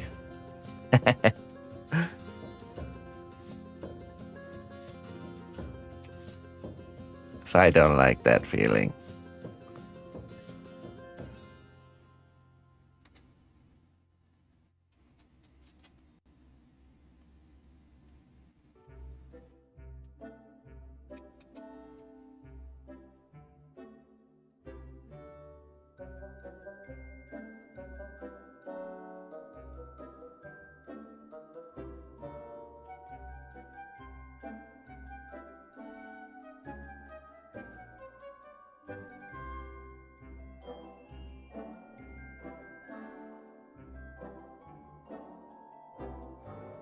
Thank you.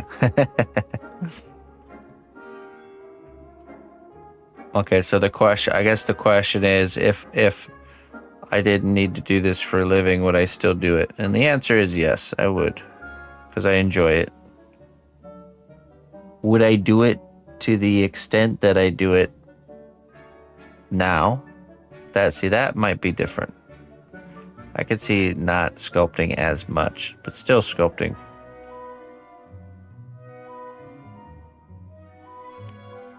Maybe. I don't know. It's hard to really say.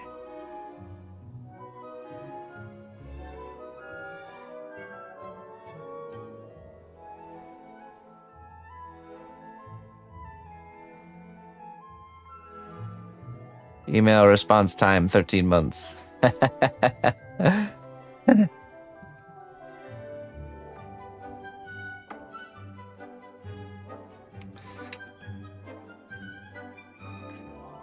Let's see, what was the motivation for me before I started doing it as my kind of like way of life and how I make my living? It was the desire to become better at the craft that really drove me to continue.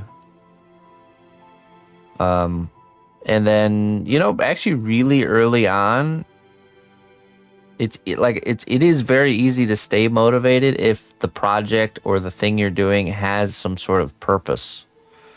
Like for me, I actually did start doing commissioned work really early on in my career. So having this purpose for the finished work really drove me to continue. And also, we do live in a world that is operated by the exchange of money. So being able to make a little bit of money. Obviously, when I was getting started, it wasn't like a lot, but even a little bit is a good motivator to say, hey, I turned my art into this, cheeseburger that I'm now eating. Like that's a good feeling. So those motivators are good. But yeah, motivation without having kind of a purpose for the work you're making I think it can be hard, so but that purpose can simply be I'm on a quest to become as good as I can at this craft, because I really believe in reality, if you want it enough, you can become very good at whatever the craft it is that you're pursuing. That anybody can become exceptional if you have this target in mind, and your full intention is to try to just become as good as you possibly can, and you just kind of keep inching the bar further each time you work on something. You're always constant, like in the back of my mind, I'm always on this pursuit. I'm on this pursuit of always trying to improve, and it becomes a habit. Yeah.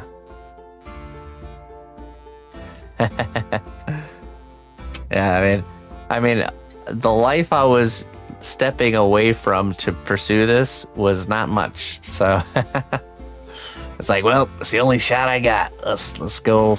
And honestly, to fully immerse yourself into your work, to have your work become like a descriptive quality of yourself. Like that. I think that's like not just this thing you occasionally do on the side, but let it become, this is what I am, kind of thing. So. Then it really starts to then it's like, well, you don't need to, it'd be like saying to somebody, well, what motivates you to be human? It's like, well, I just am, so you don't need to be motivated. You just are that, What motivates you to breathe air? Huh? Well, it just happens.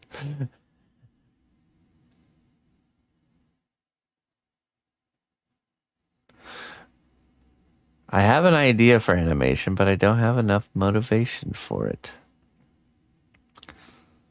Okay, and then here's the thing too. Okay, here's a very important thing. You need to have the ability to make yourself do something even though you don't want to do it. You do want to do it, but you don't want to do it. Like long-term brain, overall brain wants to do it. But when it's right in front of you, short term, like now is the time to sit down to do this, you need to have the ability to say, I'm going to sit in the chair and I'm going to do this, even though I don't want to, even though I'd rather do something else, like relax on the couch or play video games or something, So there has to be this telling yourself to do the thing you don't want to do, to face the uncomfortable thing in front of you. So, yes. Force yourself. Yeah, that's right. You do. All growing up, we have our parents kind of pushing us or forcing us to do things we don't want to do, but are good for us in the end. And then teachers, they kind of do the same thing. And then we get plopped out into the world with now nobody telling us to force ourselves to do the thing that we don't want to do. So we have to become this like internal character that's like, you're going to do this because I said so, so. Oh yeah, okay. So we are going to give away let me get it started here real quick. We're giving away 2 copies of John Carpenter's Toxic Commando. but let me open it up real quick here. You guys can enter. We're going to do the drawing in 15 minutes. So if you're interested in a copy of the game, give me 1 second. Let me get this started, and I'll tell you how you can join. Yeah, entry starts now, but we're going to do it at noon or 15 minutes, okay?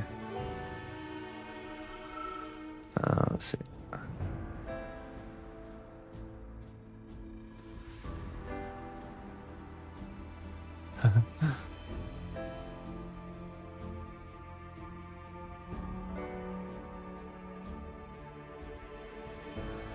You rebelled against authority, including your own. We all have that rebellious kind of nature inside of us. So. It really is a muscle. The ability to force yourself to do things you don't want to do, and certain practices, like for example, exercise, is a great. It's a great way to like sharpen that discipline. Some people argue too, like doing cold plunges or cold showers or something like that. And I totally see that can actually work too. Do I take cold showers? No, I don't. I prefer the comfortably warm water. But like physical exercise, yes, right. You're committing to like giving yourself temporary discomfort for long-term gain, and that's the thing.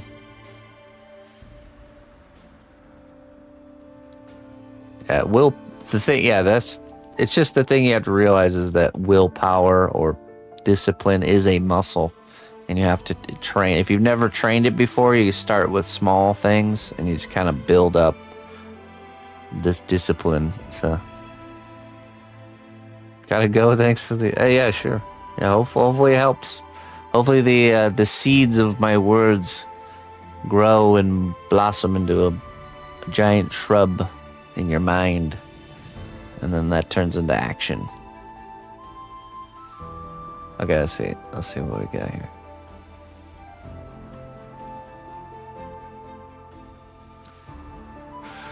Race. We're gonna do a race here.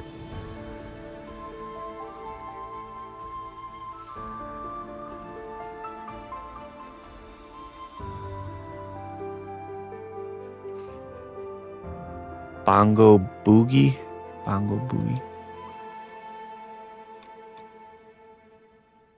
Standard.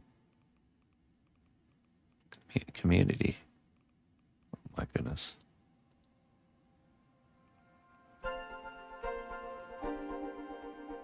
Plays.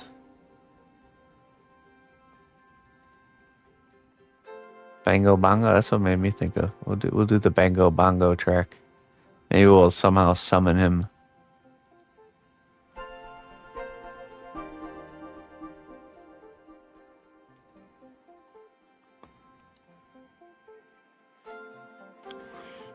Alright, 1 second.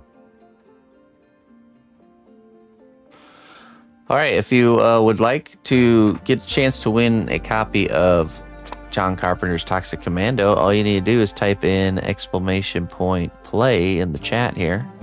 And you're going to join a marbles race. You don't have to do anything. You just type in !play. It'll spawn a marble here in the game with your name, just like Sarah here. And the marble does all the work. And we're going to use this to decide who gets the 2 copies. So !play, and the number 1 and number 2 marble will get the copies. Gisbin, 5th place. Number 1, number 2. We're gonna be doing this till we run out of keys each Wednesday, so you guys have to tune in on Wednesdays. Yes, look at those. I'd say it's very good odds. Very good odds. I know there's not gonna be that many people joining in, so the chance to get one free game. It's a nice game. I really enjoy it. I can honestly say that. Let's see what kind of course we got here. Yes. The Bango Bongo. And that's the end right there.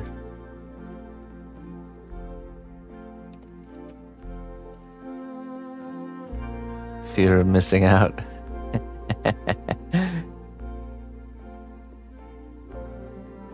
I think was it? Okay. All right. So we'll start this in 10 minutes. Okay. So you guys can keep joining. I'll leave this open till it's time.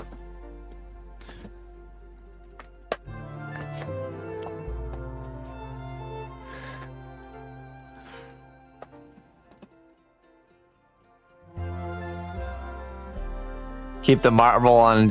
Keep the camera on Jones's marble. Look, Jones. Not everything's out to get you. The game, fairly let your marble go down the track. Okay, your marble was just lopsided or something and flew off the edge.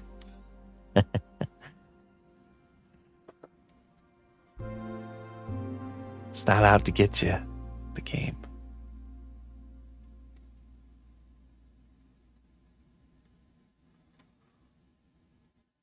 Is it Steam only? No, you don't need, you type in the chat, !play. You don't need to download or do nothing. You just have to be here in the chat on Twitch. Type !play and that's it.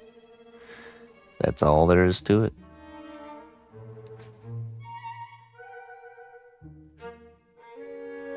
Oh, the game it's I'm such a noob. Yeah, I'm pretty sure it's Steam.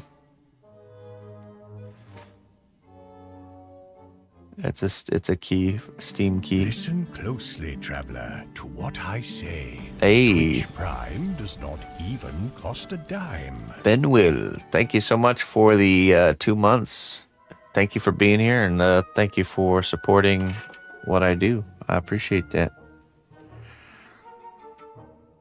Thank you very much, my friend. Thank you very much.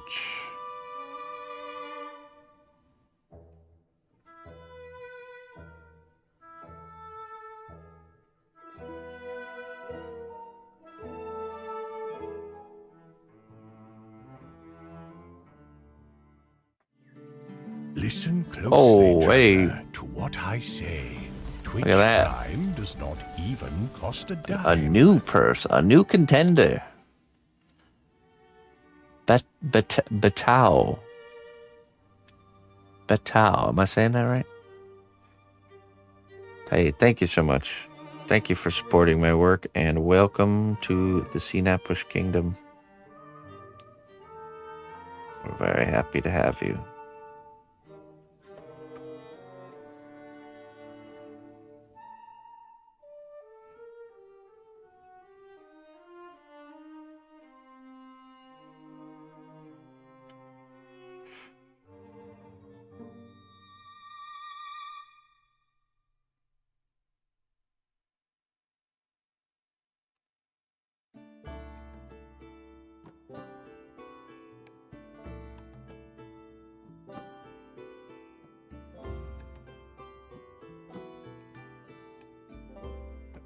We had a wisdom about grudges earlier, Spring.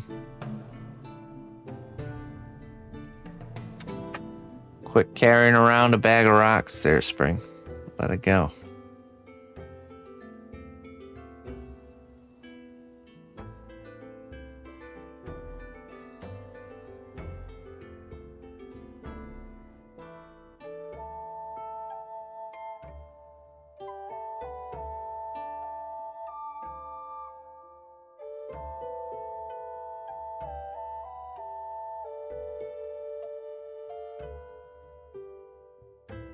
Who won? We didn't do it yet.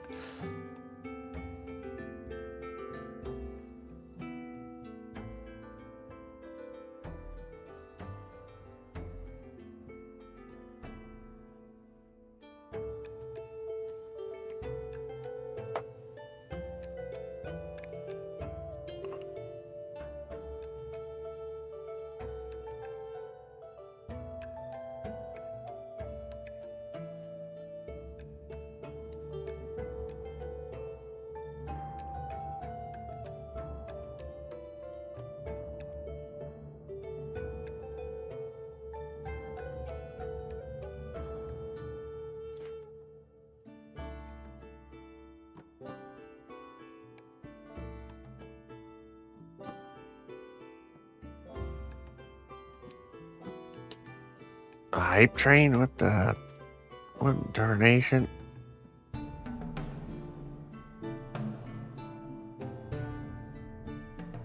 After two things, really? Is this what it's come to?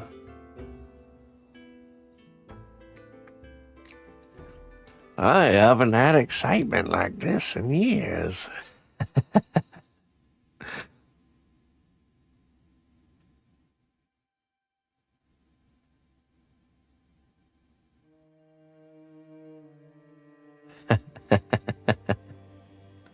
Model train.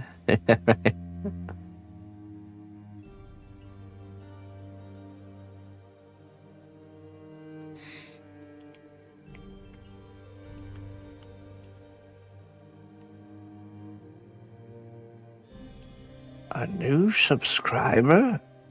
I didn't think those still existed. Haven't seen one of those in many years. No, many years.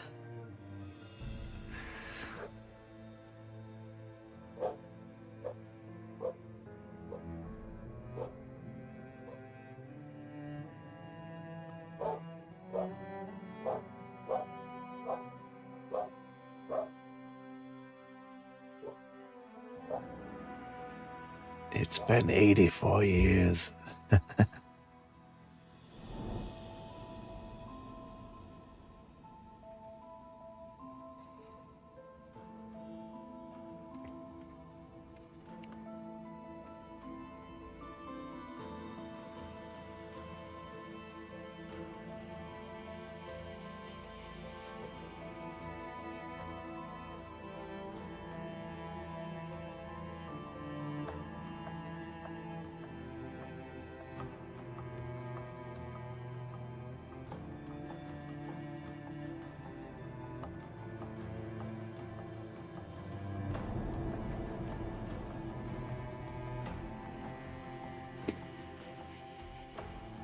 We'll be doing the draw. We'll be doing the race here in a few minutes. 2 minutes.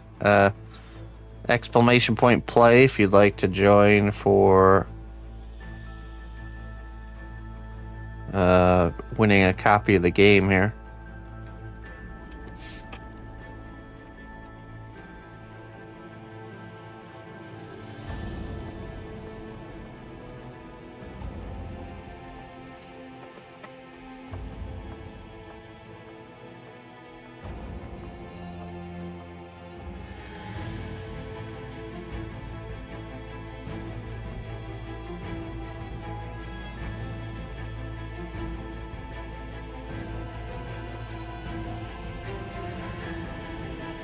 Hey, Luna.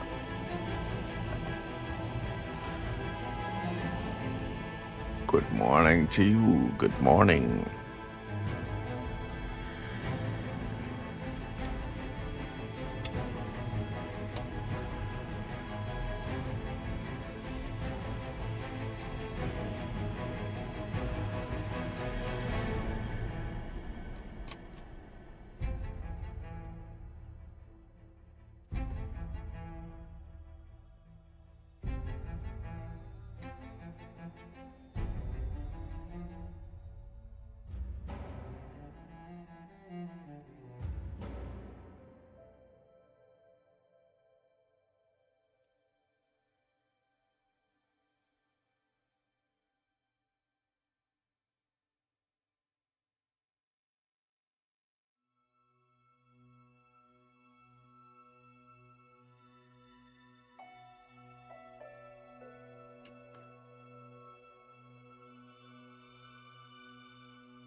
That's right.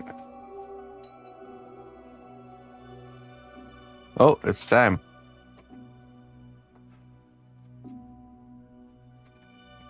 All right, last chance. Exclamation point play, and we're going to be doing this marbles race here.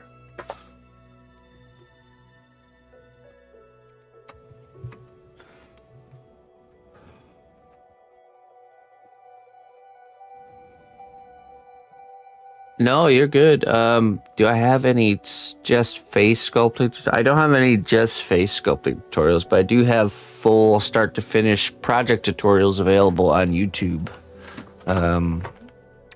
One of the characters has a face, but it's definitely more stylized. I should really get in, and we should make like a in-depth face sculpting tutorial. Faces are hard, you know. You do also just need to be really patient with yourself with something like that. Wasn't there a dwarf one on Twitch? Yeah, I can't remember. It's definitely outdated though. Does say the techniques, even if it is still there. All right, ladies and gentlemen, now's the time. Exclamation point play. Last chance to join. We're giving away 2 copies of John Carpenter's Toxic Commando. It's an awesome game. All right, we're going to do the countdown here, and we're going to start the race. First place and second place will be the ones who get the prize. So here we go. Let's do countdown. Let's do countdown 5. Don't need to do 10. Here we go. Let's begin. I just typed 5. What? Okay, I guess we're doing a countdown to 10. 3, 2, 1. And they're off. Somebody got in there right at the end. Okay, all right. Jones, I see you on the board. I see you're moving. You're not stuck. All right, let's see here. Moonwolf. Jones. Oh, man, Jones taking the lead. Definitive lead here. Oh, followed closely by cnotbusch. Jones thinks he's going to beat me. I'm winning this time. Here we go. Neck and neck. Oh, Moonwolf coming in. Careful. All right, we got the stairs here. Let's get to the bottom of the stairs.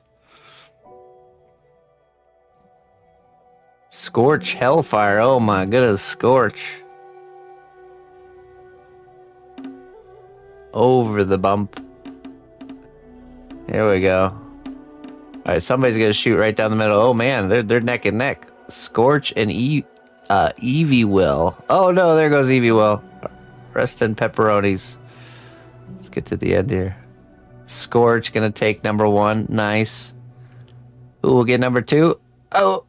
Oh, Captain Scoliosis. All right. Okay, that was a fun one. All right, congratulations. Let's check out the results.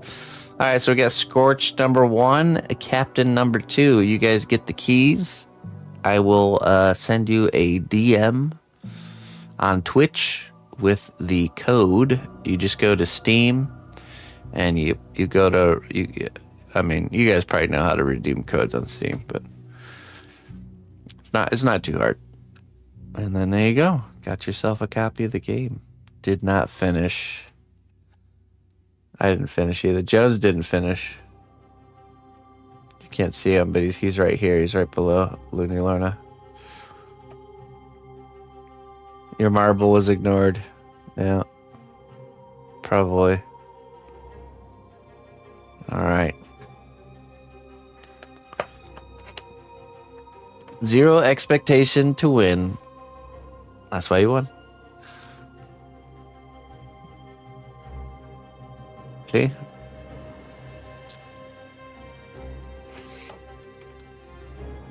All right, let me close this here.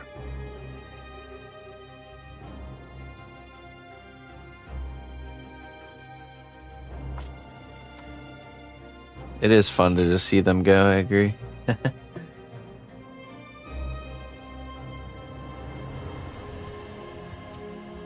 You guys got lucky. Lucky. Was it luck or was it fate? This is the question we must ponder for all of eternity.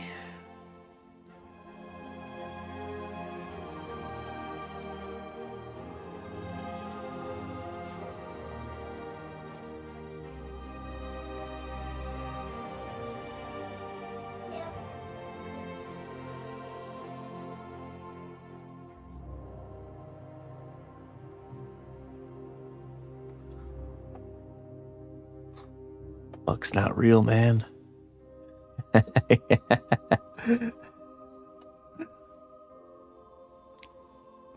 Bunch of superstitious people believing in good luck and bad luck. Fate is the only logical conclusion. Not that superstitious luck stuff.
Okay.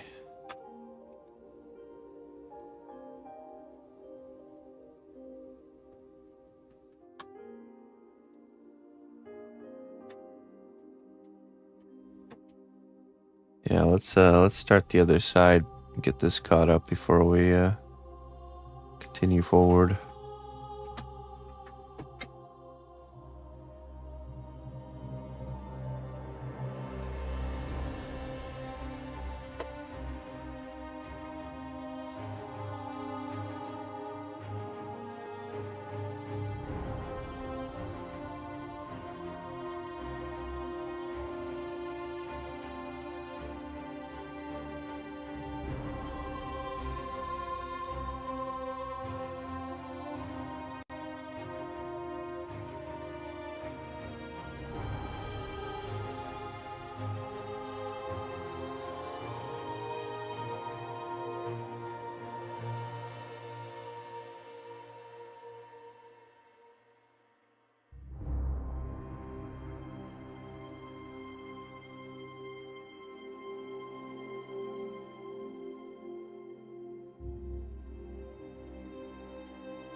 It's like a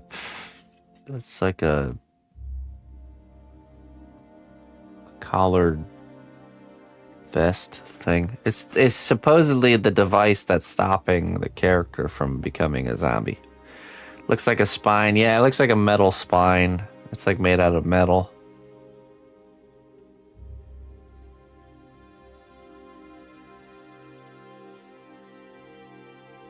But yeah, it's like there's like a little box back here, and it's this device that's stopping the it's inhibiting the growth of the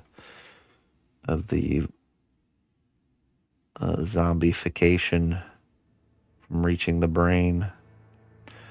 The brain. In the brain.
Hey, yeah, it's 64 and sunny right now here.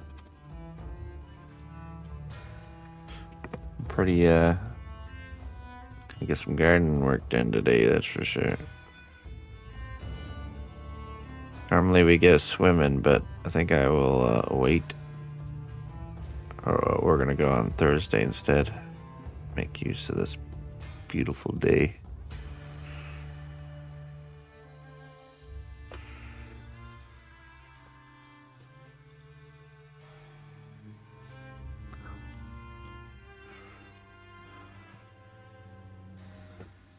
Margaret's done, huh? Done with the cold.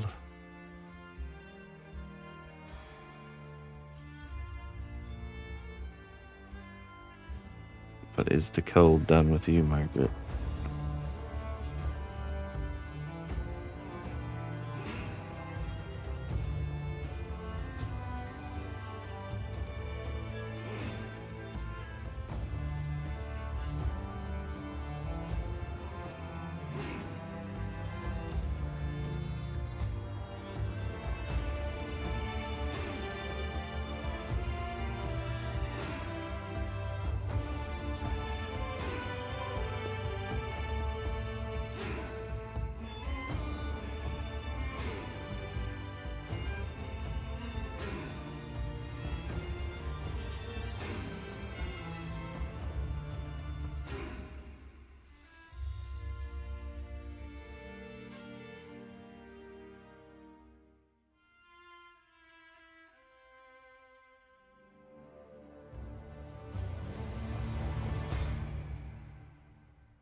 Mississippi.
Oh.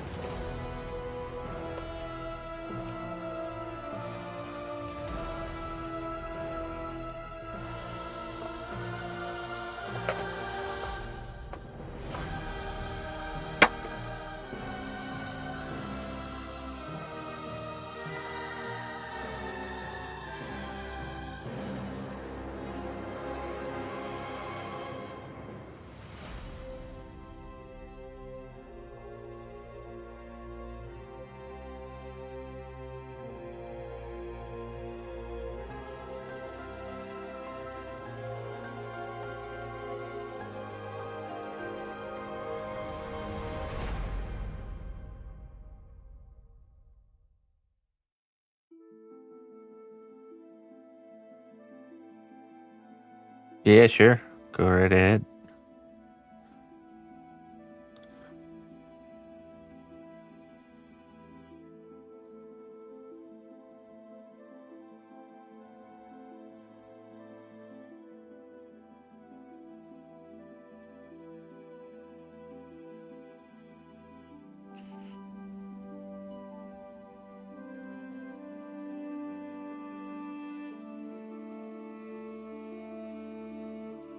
Oy, sea bush.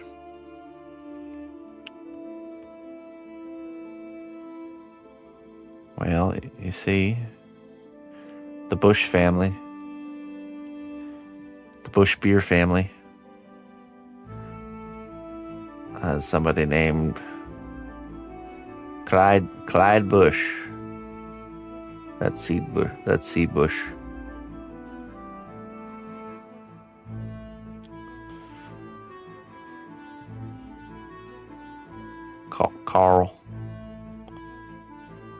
Carl with the C. Carl Bush.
Yeah.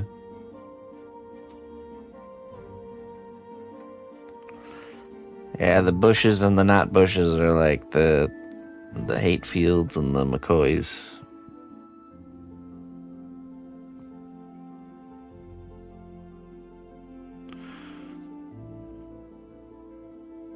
In the shrubbery world.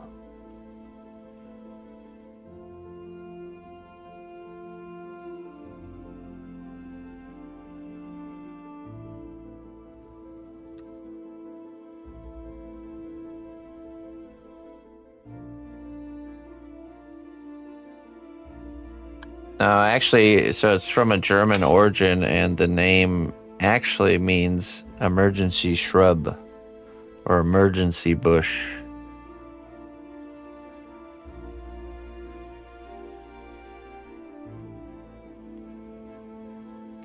It just adds more mystery to it. The heck's that supposed to mean?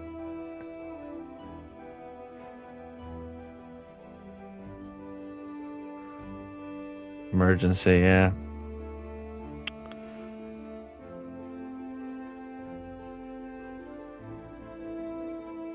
It was never N-U-T. It was actually spelled with a K in front of it. So K-N-O-T. Knot. But it's pronounced not. And then it got switched to N-O-T when people kept mispronouncing it. Cnotbusch.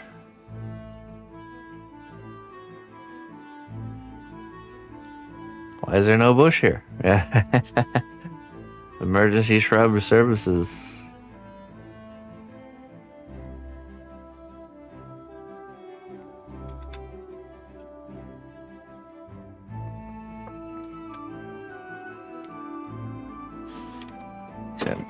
I'm curious now.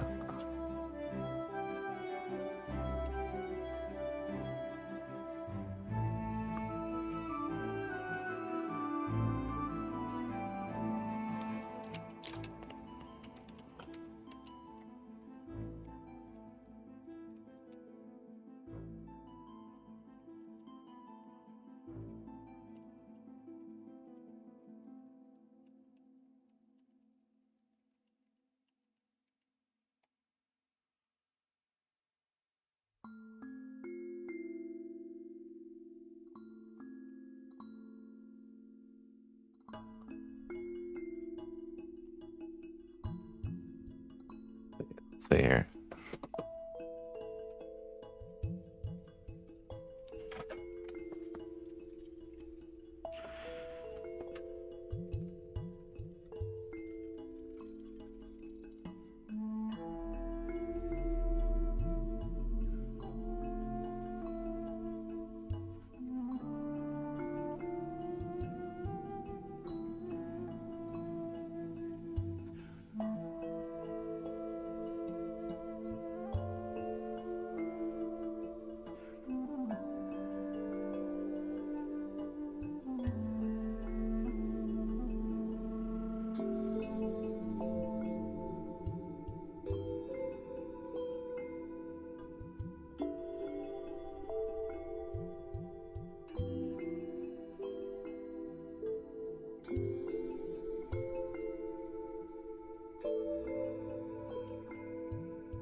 Let's see.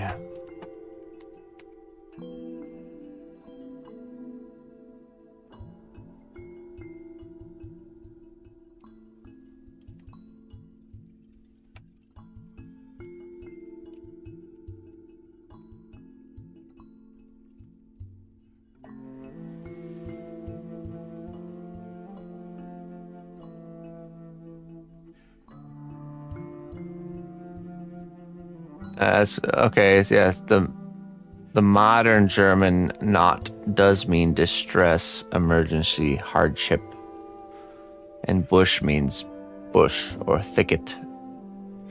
So a modern translation would be emergency shrub, hardship shrub,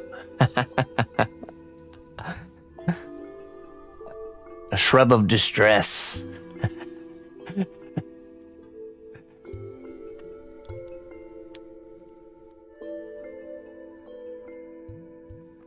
But I imagine it doesn't come from modern German. It's probably from Old German, which is different.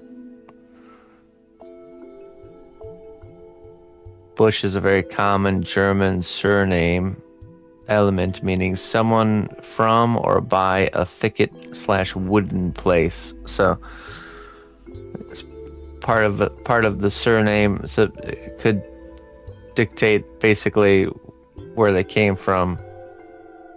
Woodland folk. They come from the old thicket, those knot bushes.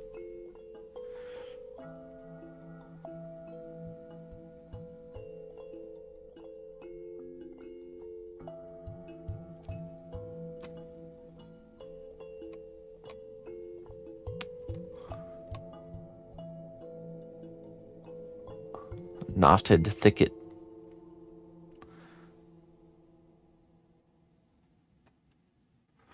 So you have ancestors named Cnotbusch. I believe so, yeah.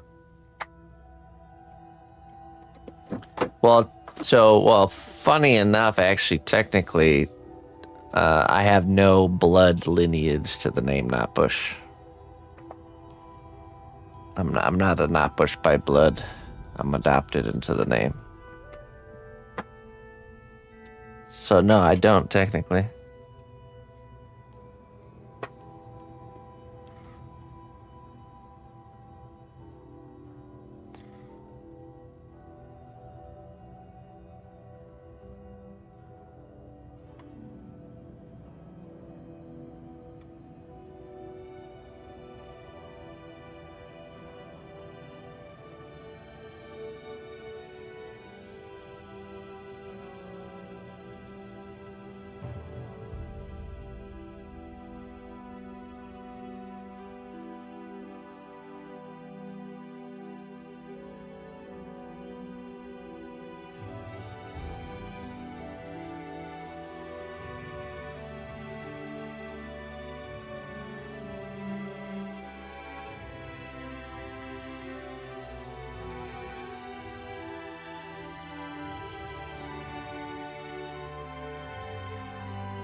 Yeah, it's not really, doesn't really matter at the end of the day.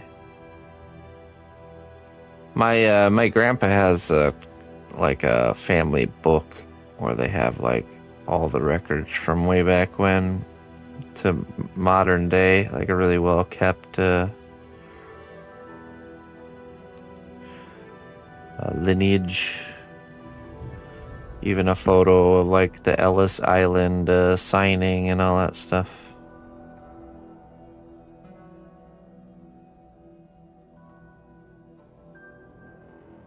The Notbusches migrated from Germany to France by foot and were in France for a while, and then they went by boat from France to the United States and entered in through Ellis Island, then settled in the Midwest, basically. And they stayed there, never moved.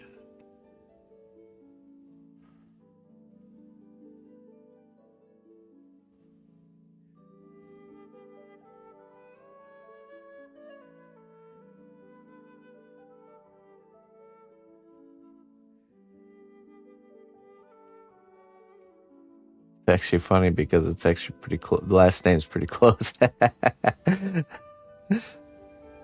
Nice guess there, Jones.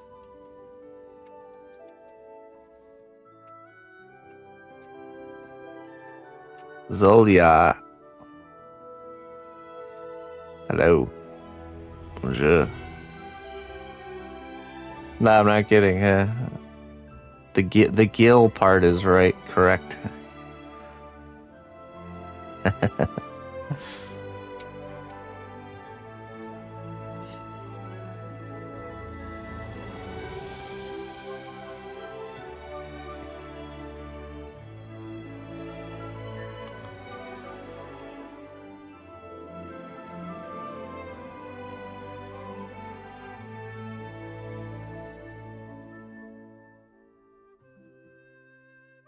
Gillyweed.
Not.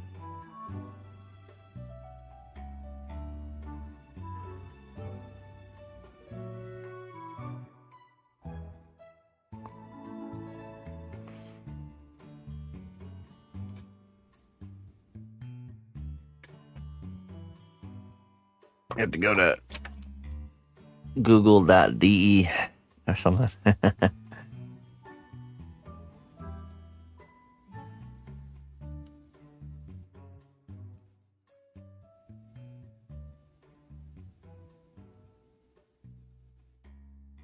Newt.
Naughty.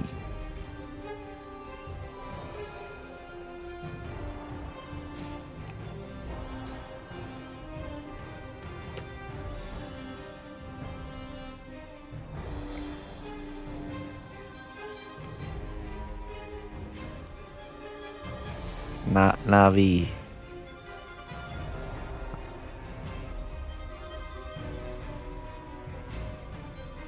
Jake Sully.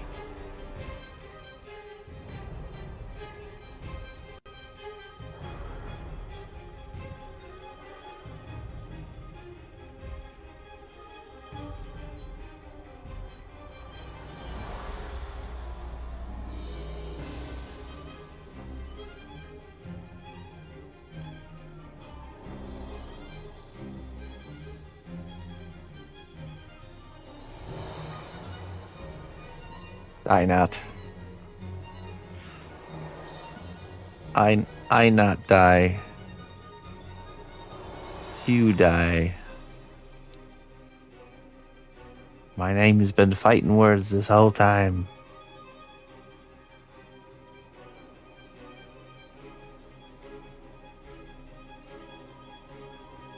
D.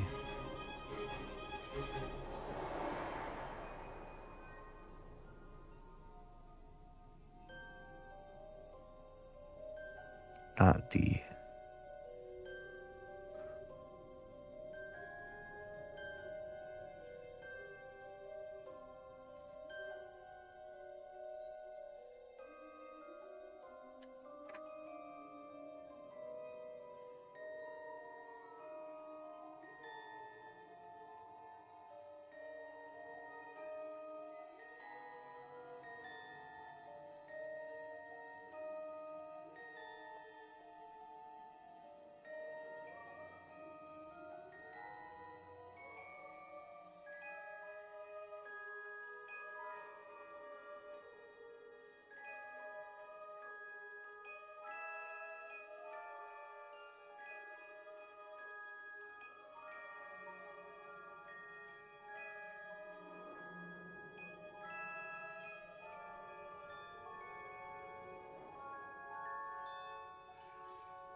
Baum.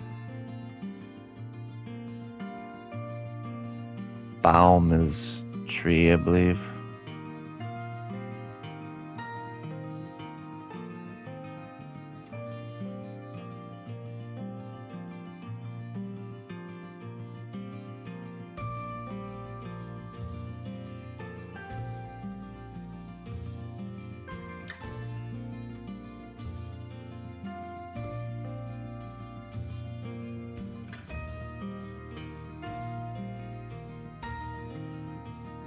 Baum, yep.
Interesting how there's a lot of similarities between German and Dutch. Spreken Sie Dutch?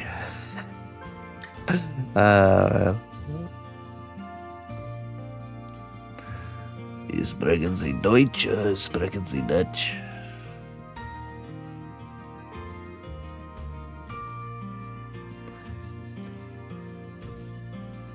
Ool is beer in Dutch, but in German it's oil. Yes, I do.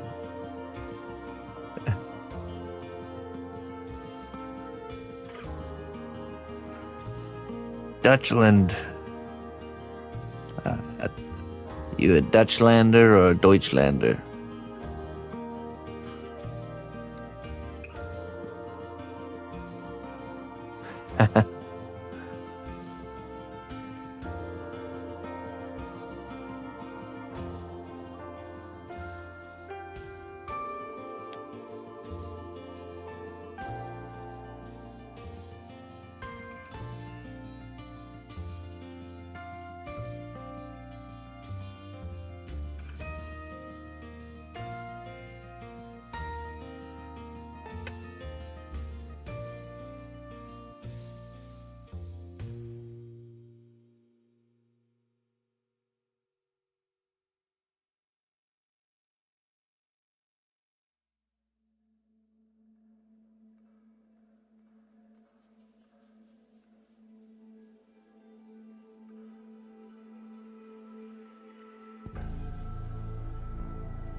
Dutchland. So, could you point me on the map here where Dutchland is located? I look to inquire on where the land of the Dutch might be. Dutchland. Could you direct me?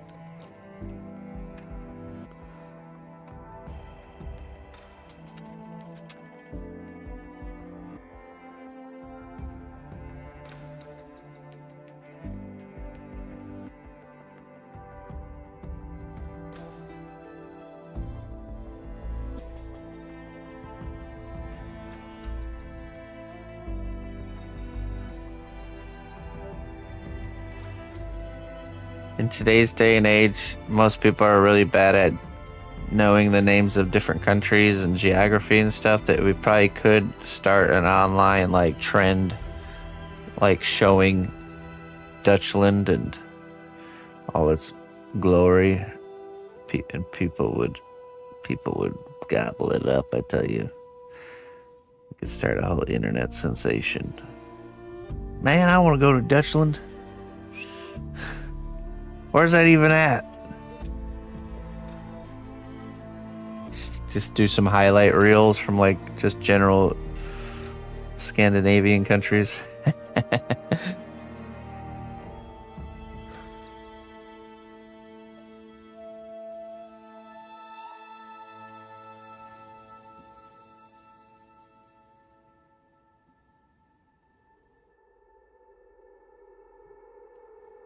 Book your vacation to Dutchland today.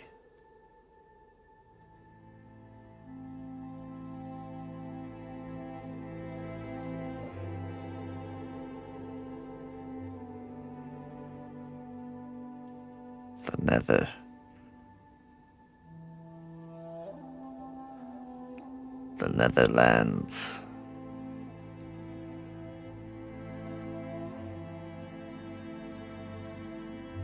Sounds like the new zone of, what's that game called?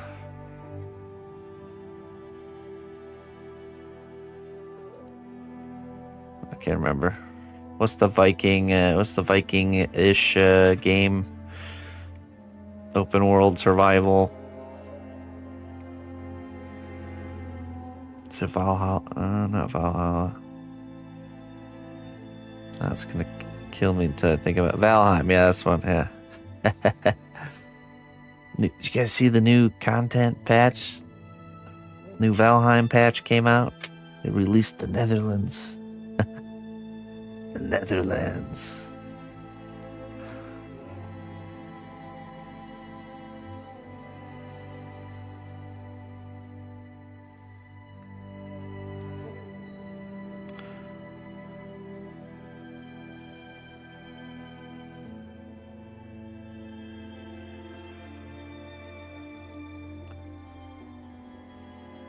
I remember that game was so epic when you first started playing it. You like ran into like your first giant troll in the woods. Oh my goodness.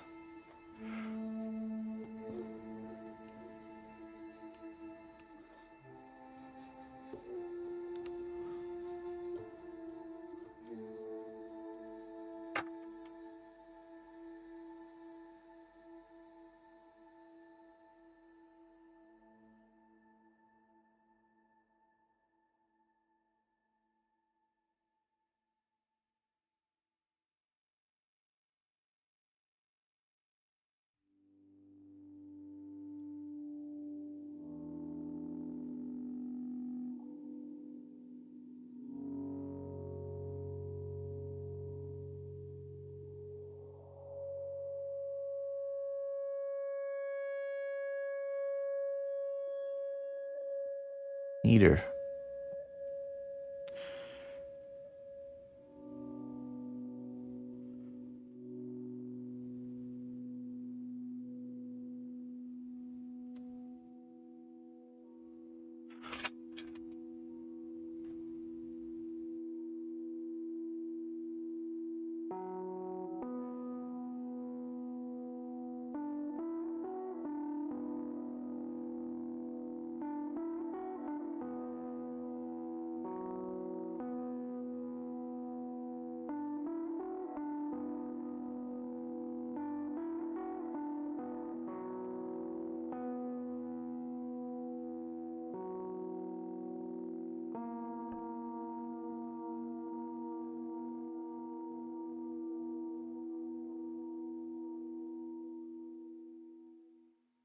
Well, if you have the golden colored skin with the really long pointy ears,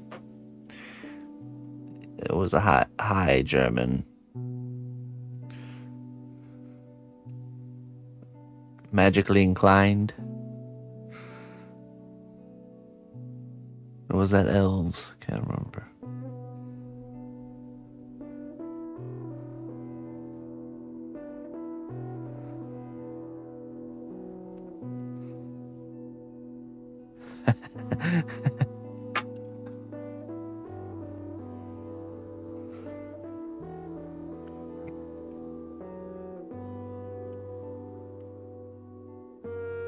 I love when you encounter things and like can see the potential of it being the source inspiration for like things we find in stories or game culture and stuff.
I mean, you know, Warcraft is like the Disney of the gaming, or Blizzard's like the Disney of the gaming world.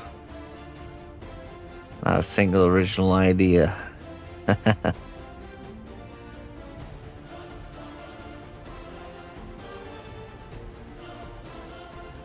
Who won? Scorch and Captain Scoliosis.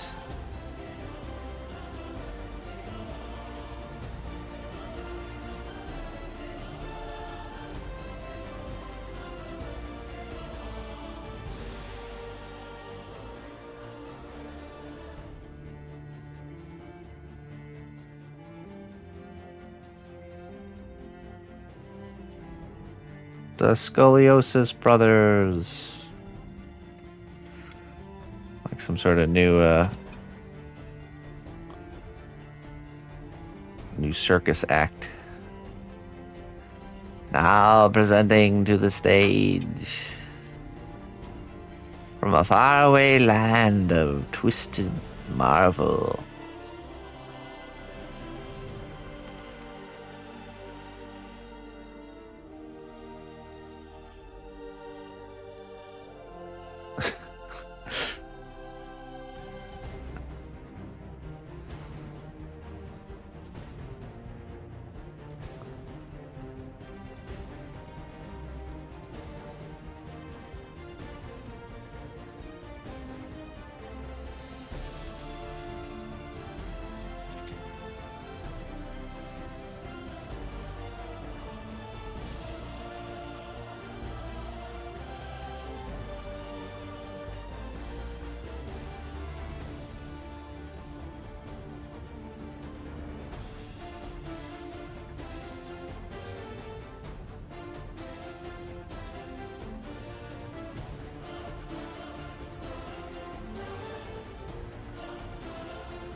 Nah, you need this.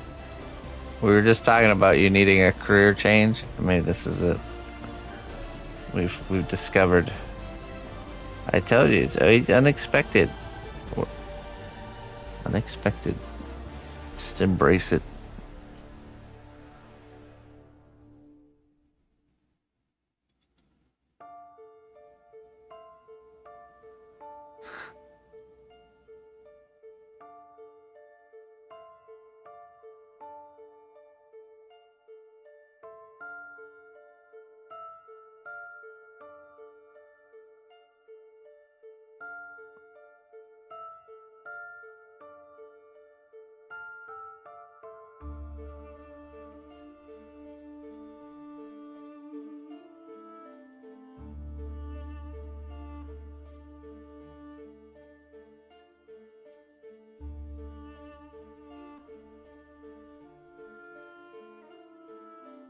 You just needed to convince them that's the new fashion, the new cool thing to do.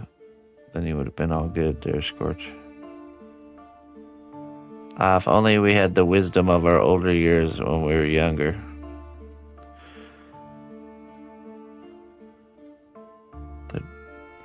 Wearing your pants high would be the cool thing now. Everybody would be doing it.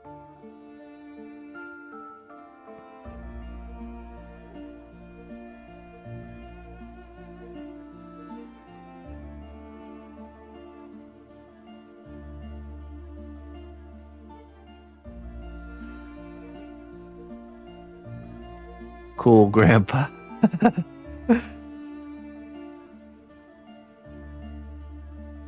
Well, you know, it's not too bad. Could be worse.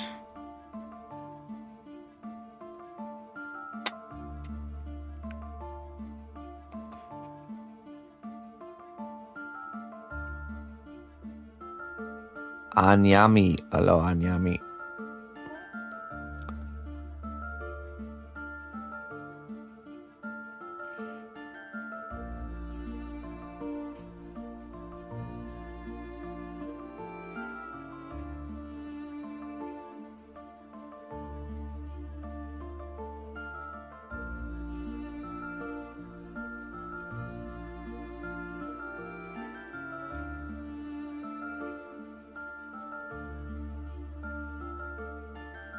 I'm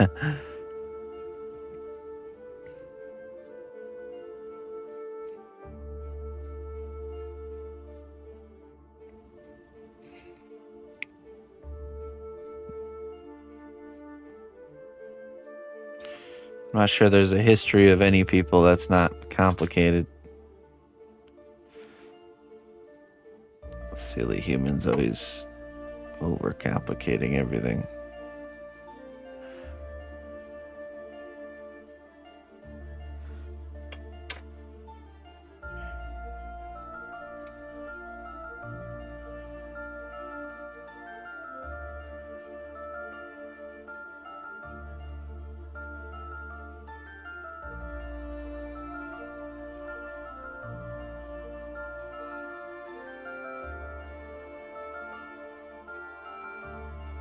All right.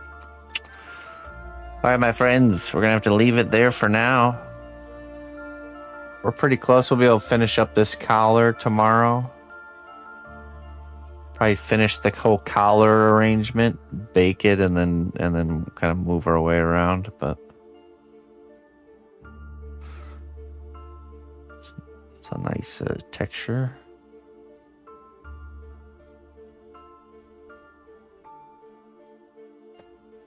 I will be back this evening, this time for sure. I'll be here this evening, 6 p.m. We'll be painting troll heads this evening.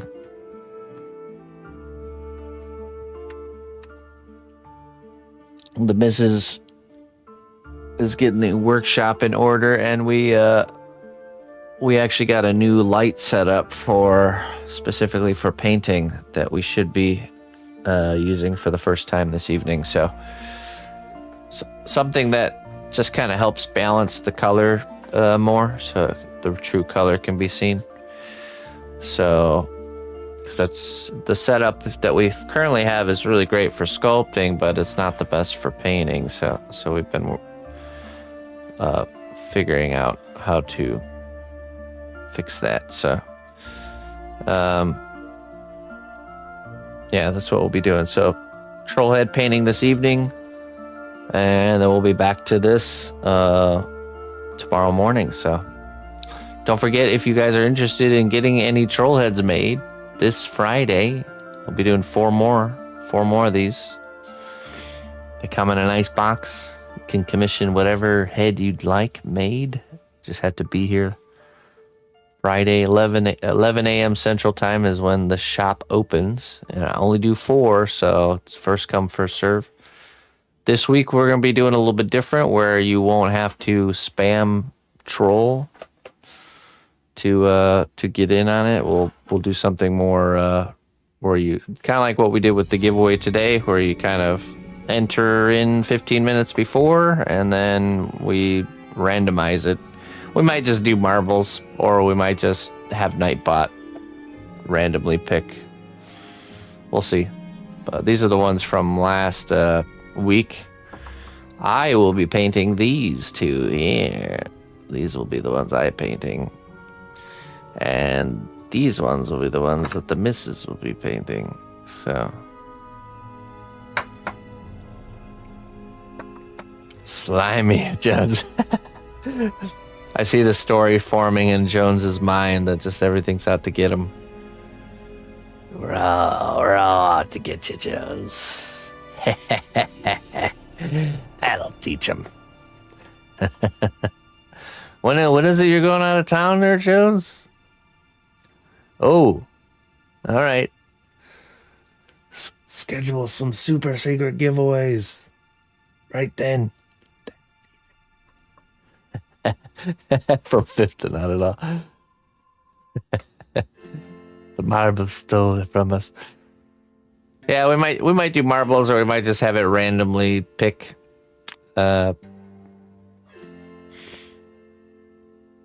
Yes, give the missus the mall face to paint. Yes, yeah.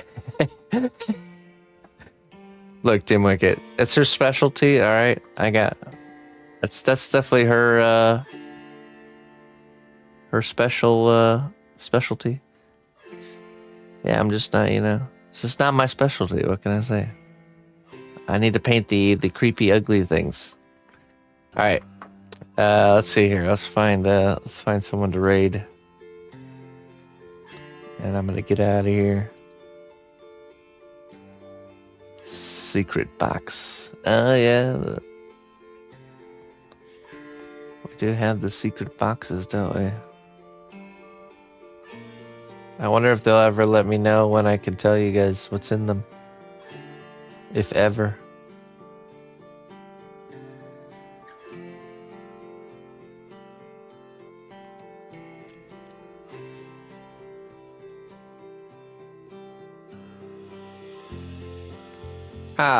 Let's go raid Hugo. It's been a little while.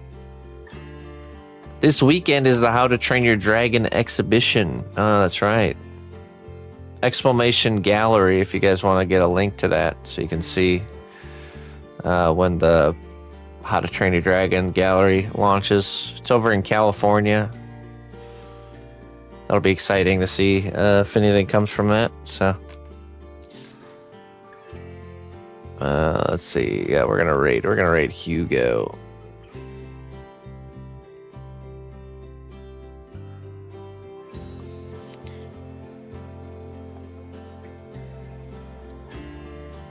This weekend, yeah.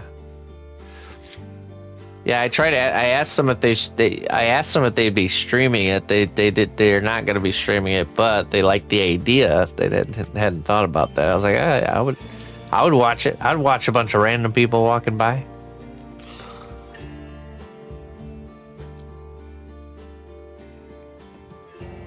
You know what? They could set up a screen where I'm on the screen and then a camera that we can see the camera. And then I can interact with the people at the gallery like as if I'm there live, and then you guys can watch all of that. Wouldn't that be cool? Maybe I'll convince them to I'll just be there as a robot computer screen head instead of a meat head.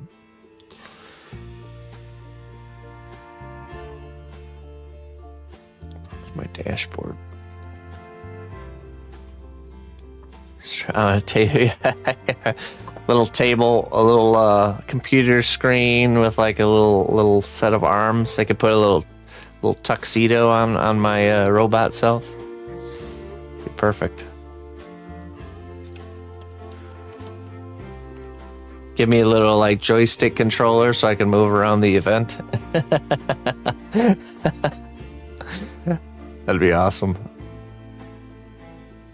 Somebody make it happen. Come on. All right. Let's get this raid going. Have a good one, everybody. I'll see you guys next time. Till then, bye-bye.